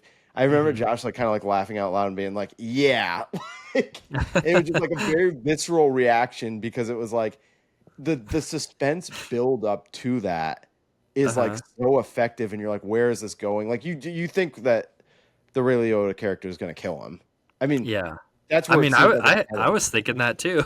That's where it seems like it's heading. But it's like, isn't it kind of like so unexpected when it just like Yeah. throws it in reverse? Yeah. And it's great. And now Avery has decided that he's kind of going to expose all these corrupt cops, and this is how he's going to get out of it. Hmm. Because the situation is And built to a point where they can't trust him, and it's going to come to a head. this is like an interesting point to me, though, is the fact that him doing this doesn't get his wife back on his side. It seems like because after this, it kind of cuts forward a little bit, and obviously Yeah. they're not together later on. Yeah. So you would think, like, I don't know, I guess I just It's didn't understand them splitting up, but I mean, it needs to happen for the story. But I think it's Avery's journey to becoming a man, similar to what Luke was trying to do, and he does become something, but I think there's a lot of bad in what he becomes. Not yeah, I don't think he's like a horrible person or anything, but I just think that there's probably a little bit of corruption in his political world because look hmm, where it starts. I mean, the start of his political career is like started with corruption, and I think yeah, he knows how to do this now and he's good at this, and I think there's going to be more versions of this. Like, I don't think he's totally like dirty or anything, but I just think that to operate in that role, you have to be. Yeah. a kind of a different dark person, and you've lost your innocence a little bit. And I think that's what happens to him. And I think his wife is more of an innocent, you know? Yeah. Well, one of the scummiest, like dirtiest lines in the whole movie is when he's in the pool with his dad, Yeah. and his dad says something. He's trying to talk him into um, getting into politics, and his Right. dad says something along the lines of like, that limp goes a long way in politics or something. And it's just Yeah. like, oh, that's so gross. Yeah. Like, Yeah. I know. And so he does. I mean, he has one more scene with Bruce Greenwood where he basically exposes everybody, and like it is. I mean, even that doesn't make you feel good. Like the part where he's like, "You're gonna make me an assistant DA," and basically he agrees to do the stuff because he's being like threatened that Avery's gonna go to the media if not, and just like the Bruce Greenwood character being like, yeah, I'll make you an assistant DA, but I'm not shaking your hand. I'm not shaking. yeah, Like it's just, ugh, it's like icky, you know? so gross. Yeah. Yeah. So now we get to the third act, the third and final act, and it's 15 years later. Avery Cross running for Attorney General of New York. Some great dialogue with his campaign manager, explaining to him that he's going to go visit Rochester, New York, and eat something called the garbage plate. Just cue fan noise from me. Hell Me, yeah. Travis, and Reiner used to always like go up to Rochester to buy music equipment and eat garbage plates there all the time. If you don't know what one is, look it up. They are famous to Rochester, New York, and delightful, I would say. I'm a fan of the garbage plate. Despite what they sound like, they are quite good, I think. Yeah. Um, Now we meet their kids. So AJ, played by Emery Cohen, and Jason, played by Dane DeHaan, who that kid that plays Jason, like I recognized him. He's in Oppenheimer. He's like Matt Damon's like other right hand man soldier who's like Hmm. not very likable. And Yeah, I've seen him pop up and stuff. I don't think he ever got like too big, but it's like weird. he I was in mean, that Chronicle movie I remember and some other stuff. Chronicle was probably closer to this, so it's like it's weird going from this to Oppenheimer, which I watched Oppenheimer kind of a lot because I really like it. So, but it's weird. Like I don't have any time in between, so it's like 2012 to 2023 or whatever. So it's 11 years between the two. But it's like he's a kid in this movie, Yeah. and then he's like an adult in Oppenheimer, and it's just I know that that's age and that's just what happens in life, but it's just a weird jump for not when you see it happen with someone like progressively, it's less of Hmm. a blow. Yeah. But then when you're just like, oh, you're old now, it's kind of harsh. And so yeah, Jason is Luke's kid. I mean, he seems like a nice kid. He seems like a much nicer kid than AJ. Just kind of a little stoner, but doesn't seem like a problem. Yeah. AJ seems like a little bit more of a problem. Yeah. Well, I think that's like one of the things about like the father son situation where Jason has Kofi. Yeah. So he has like a solid father figure, but Avery isn't really around, so it's kind of just showing like what happens when, you know, or what can happen Yeah, yeah. when a good father figure isn't around. Now, at some point here, they mention Jason's last name is Can Cam, which is Kofi's last name. So he has Kofi's last name, which I thought was kind of sweet. Yeah. I'm assuming he adopted him or something. Yeah, Something, yeah. yeah. And it AJ and Jason have a little bit of friendship. They bond over doing drugs or whatever. I mean, whatever. They meet each other, and it seems like there's a chemistry there or something, and they become friends. Even though AJ just feels like so unlikable to me. Yeah, I don't like him in this movie. He just seems like such a douche. Like I just feel like if a kid like this came up to befriend me in high school, I'd be like, "Why are you talking like that?" Yeah, he has like a fake New York City accent or Yeah, something, or New Jersey accent, and it's like, where does this come from? just You're supposed to doesn't. be from Schenectady. Why are you Yeah, talking like you're from Brooklyn? doesn't feel like a genuine dude in any way. Whereas Jason feels a little bit more Yeah, natural, and I'm sure he comes with his quirks and problems, but he just seems like an easier kid to get along with. yeah. I mean, part of me wants to say like I feel bad for him because of all the stuff with his family, but it's hard. I don't know. It's still hard to feel bad for him at Yeah. all. So they get arrested together. Avery has to show up and get them both off. He sees the Jason kid and he just goes in and tells AJ to leave that kid alone. As if like Mhm. AJ's the problem. That is like one of the things that speaks to their relationship. And it is like you do feel bad for AJ because this is like so confusing to him because he's like, how do you even know who that kid is? Why are you telling me to leave him alone? Like I'm like gonna ruin his life.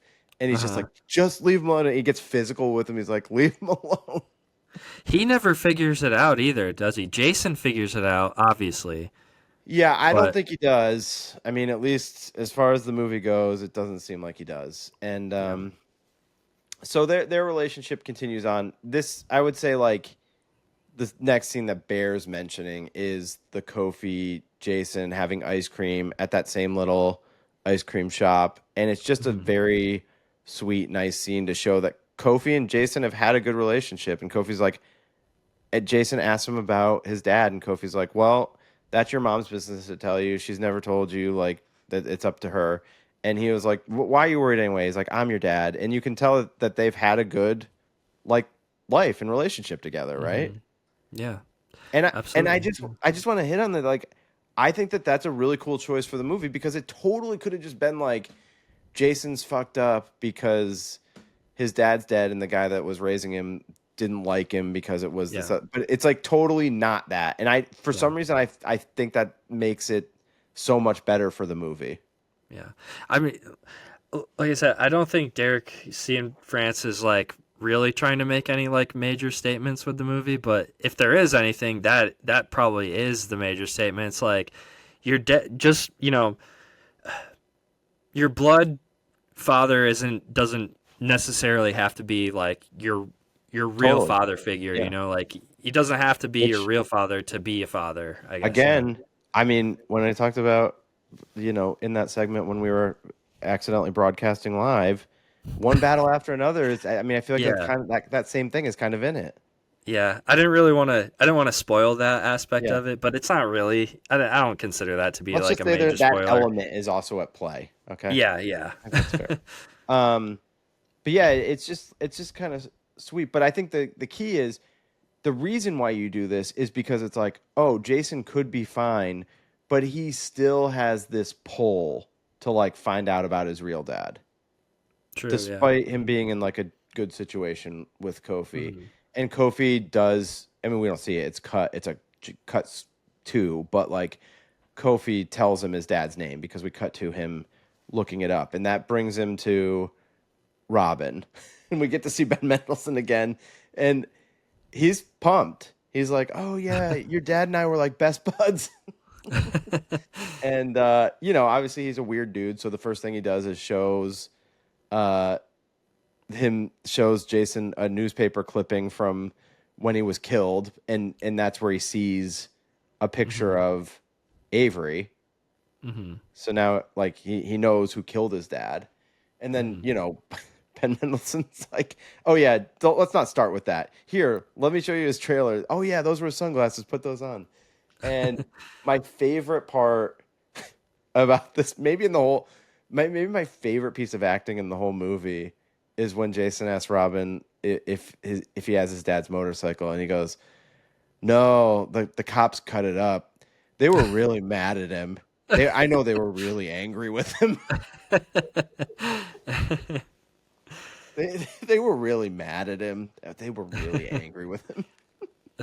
I do love how he gives him the green sunglasses, though. Yeah, It's yeah, just it's another cool. sweet moment. And Yeah. there's a little mirroring moment where it cuts to, and we didn't talk about the score too much, but Mike Patton did the score from Faith No More, and the score is like pretty good throughout, but maybe not that noticeable all the time. But I love like when he's riding the bike through the woods, which is a mirror of his dad riding the motorcycle through the woods earlier in the movie, and it's like this back shot. It's a really cool shot, Mhm. and it's like the original score is playing. It's like this little, almost like broken keyboard sounding thing. It's like, dun, dun, dun, dun, dun, Mhm. dun. Like I love that. Yeah, no, same. Yeah. Okay, thanks. Just backing Yeah. you up. Okay. Appreciate it. It can't be just me, Keith. You must also love.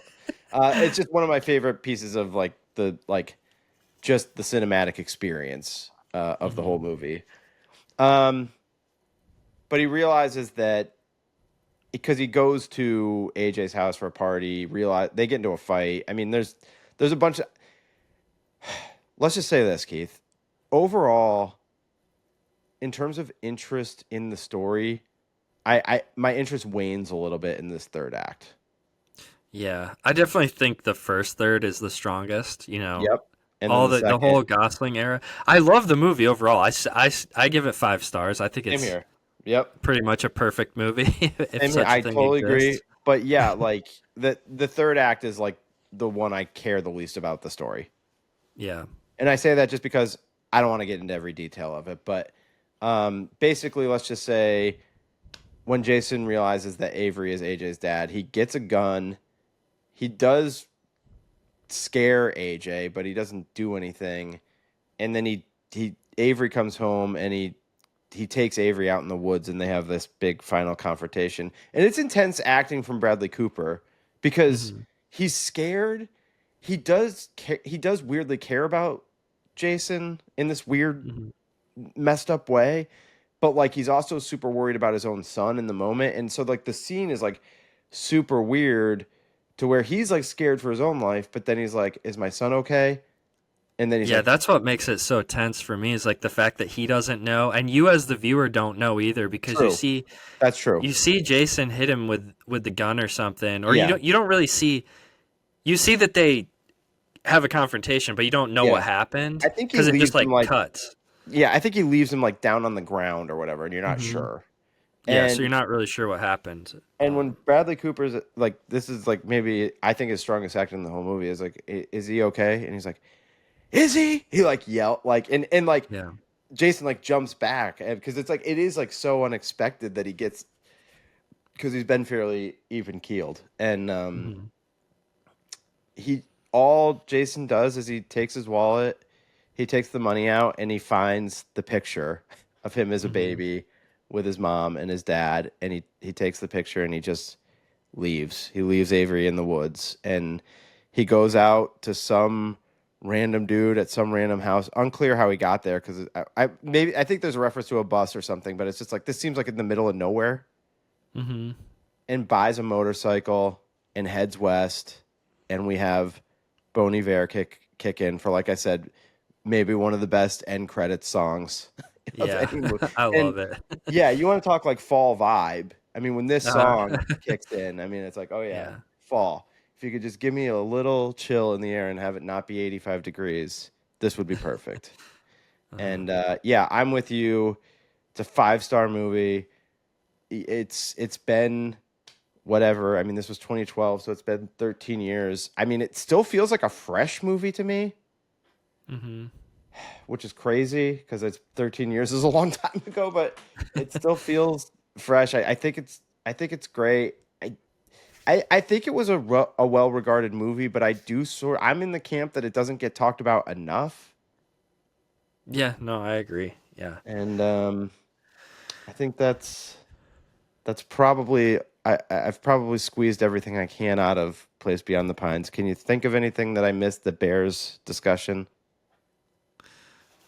No, just yeah.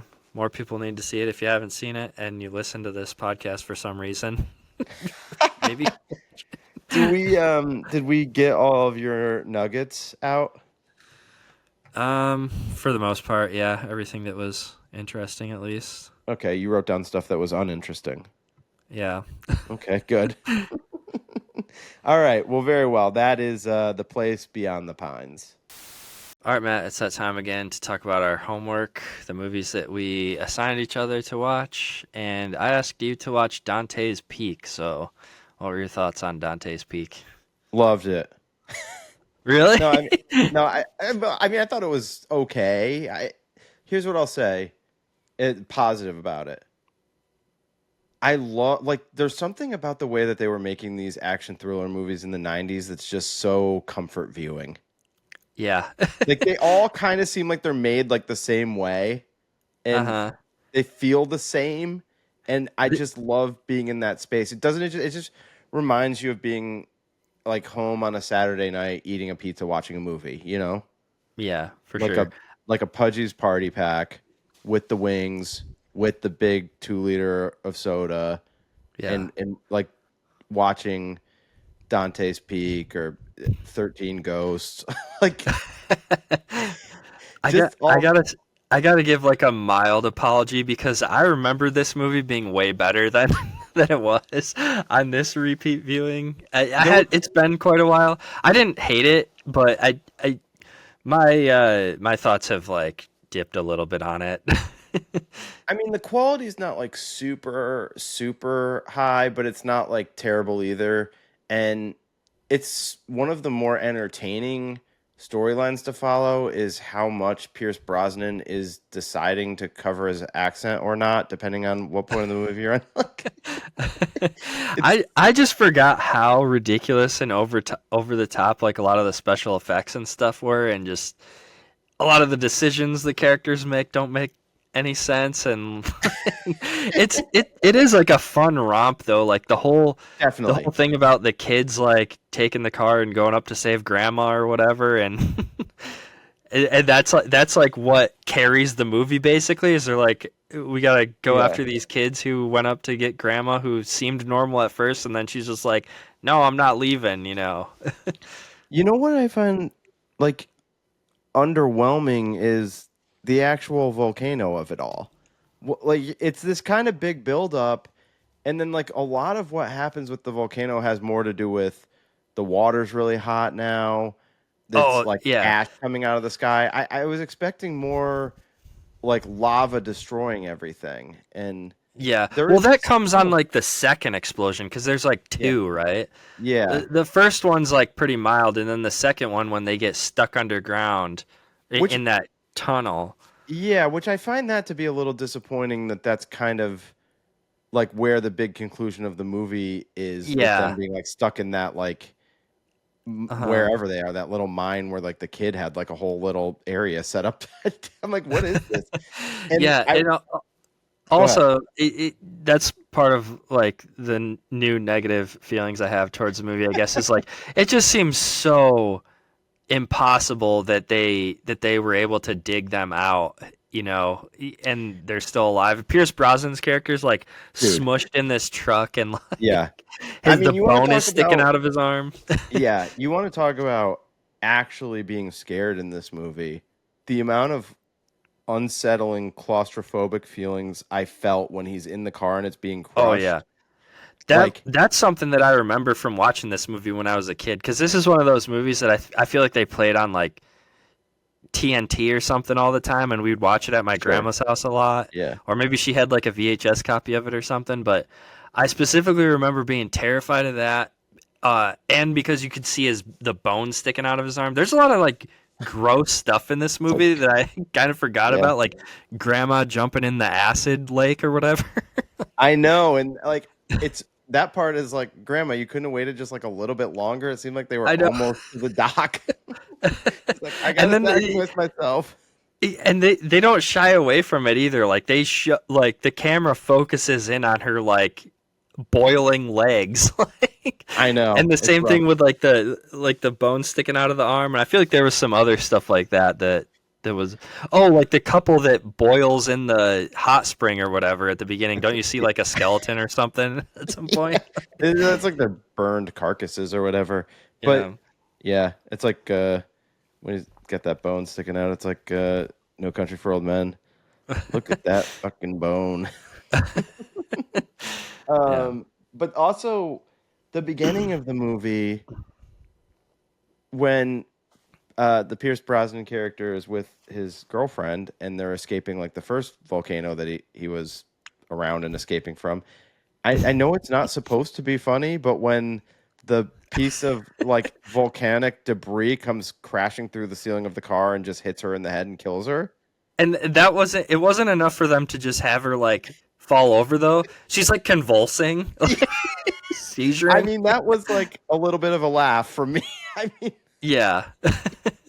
I mean, I totally. know this isn't really like a October horror themed episode, but there's some pretty horrific stuff in this movie, that being one of Absolutely, them. but also sort of hilarious. Yeah. But yeah, like overall, my overall feeling was just like, God, it's just like they made like so many of these 90s action thrillers that all kind of feel like exactly the same. Like they're different hmm levels of quality, but they just feel the same, and I hmm love them. Like Yeah. I just love that feeling. Well, I actually haven't seen this one, but there's another one that came out right around the same time called Volcano. Yeah. And this dude, I don't know if I ever talked to you about this, but this dude that I used to work with, he had a movie podcast called Doubled Feature, where Yeah.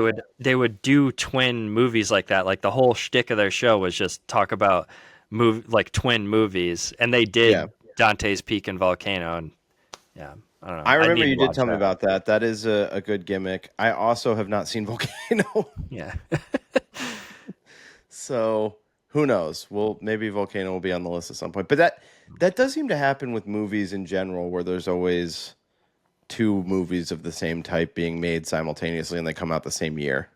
yeah, yeah. Don't I know. can't think of any off the top of my head, but I know they exist. Um, the one I always think of is The Prestige and The Illusionist. Like Oh those yeah, like two movies about magicians, but there's so many of them.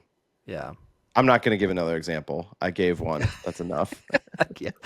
Good enough. Okay. Okay, so that's Dante's Peak. I knew at some point we were going to do The Place Beyond the Pines, and I knew you hadn't seen a movie that I wanted you to see, but I feel like there's a lot of crossover with The Place Beyond the Pines in this movie, even though it doesn't seem like it's on record that that's the case. But the first time I watched this movie, I was like, this reminds me of The Place Beyond the Pines. And the name of the movie is Revanche. It's a German movie, although I think Revanche is a French word that means revenge.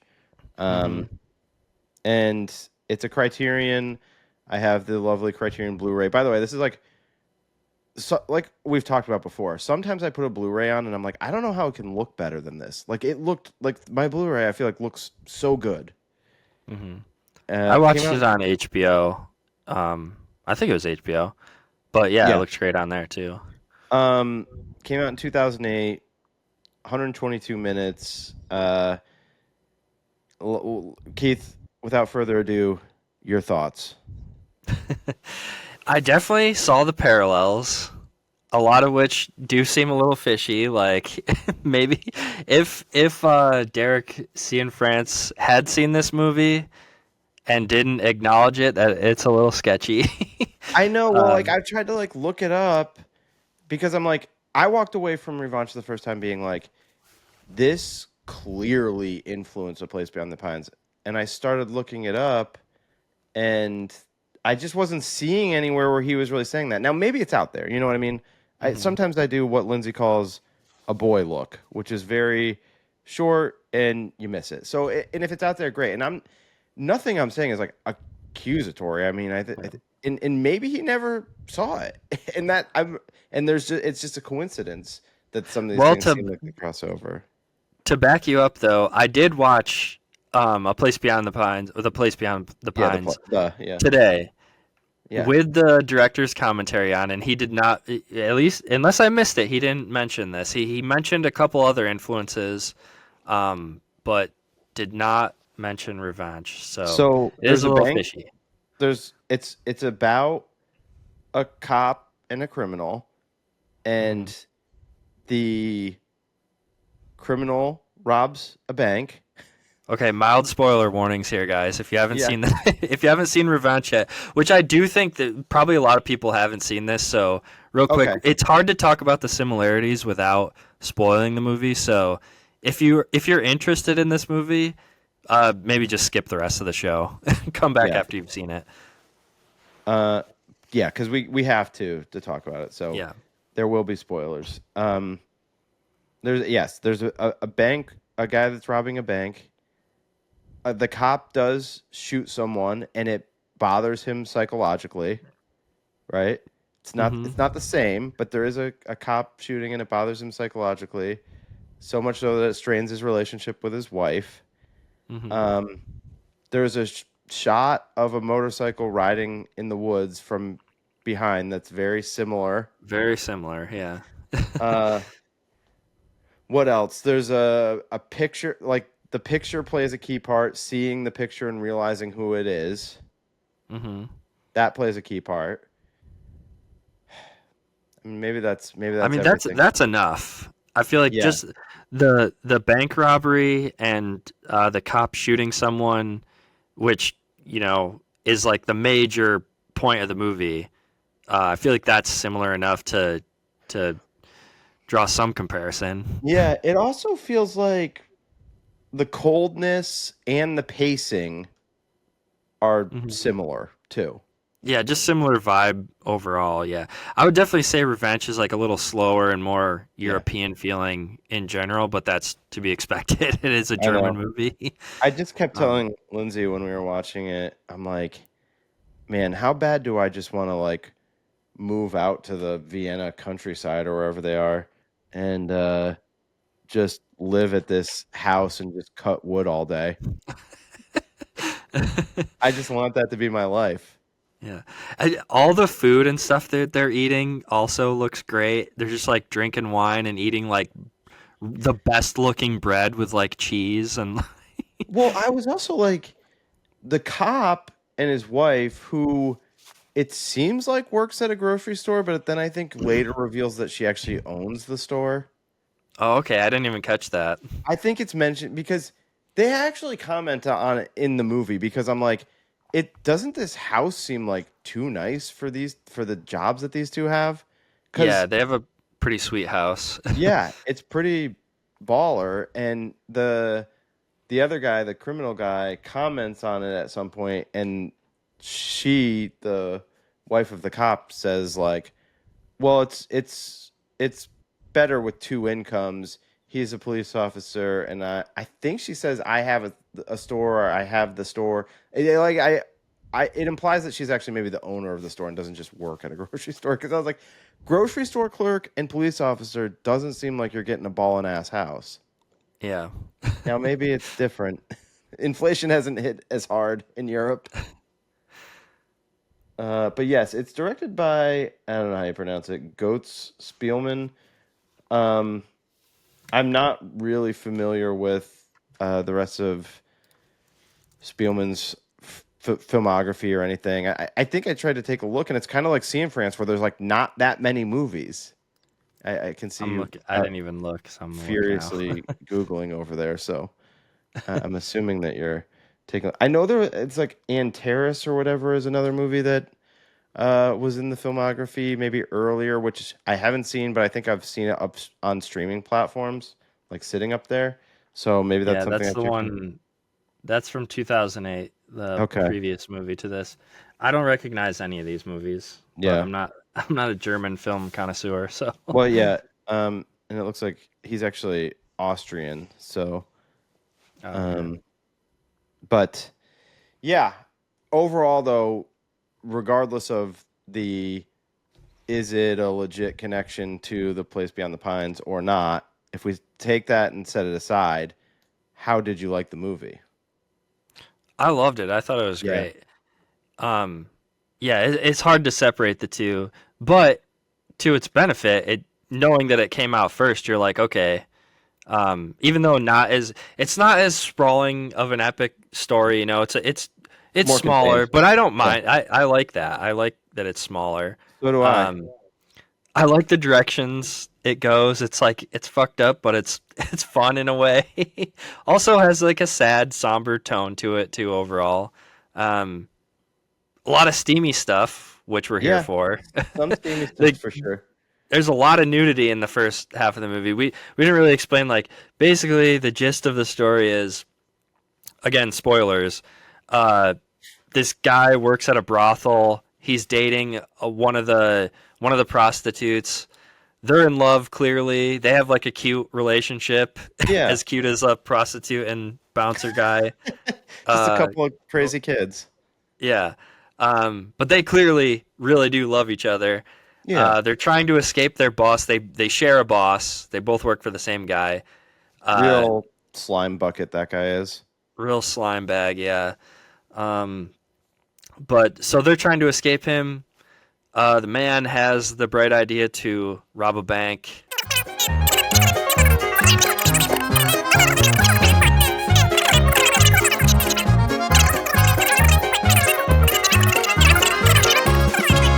Yeah. So I pretty much just summed it up in like 5 minutes there. Yeah, you But really just gave that is the whole movie. So that's the movie. if the I people don't know that why I didn't, did that. I'm sorry. I'm running out of steam here. that's okay. I'm glad you liked it. I really liked it too. The first time I ever watched it, I gave it a 5 stars like immediately, and I enjoyed it just as much watching it the second time to get ready for this. So I'm glad you liked it. It is spooky season, Keith, officially. So we're gonna turn the page real quick here, get out of this kind of fall movie mode, and get into spooky season for real for the next episode. Correct? Correct. Yeah. Okay. Very good. Well, then you want to punch us out of here? All right. Yeah. Thanks everybody for watching and listening. If you're not following us on YouTube, you can find us over there, High Volume Video. And we're also on Apple, Spotify, wherever you find podcasts and whatnot. We'll be back again probably pretty soon. We're going to try to pump out another episode pretty quick. And it will be Halloween, horror, spooky themed. So, yeah. Catch you guys in the next episode.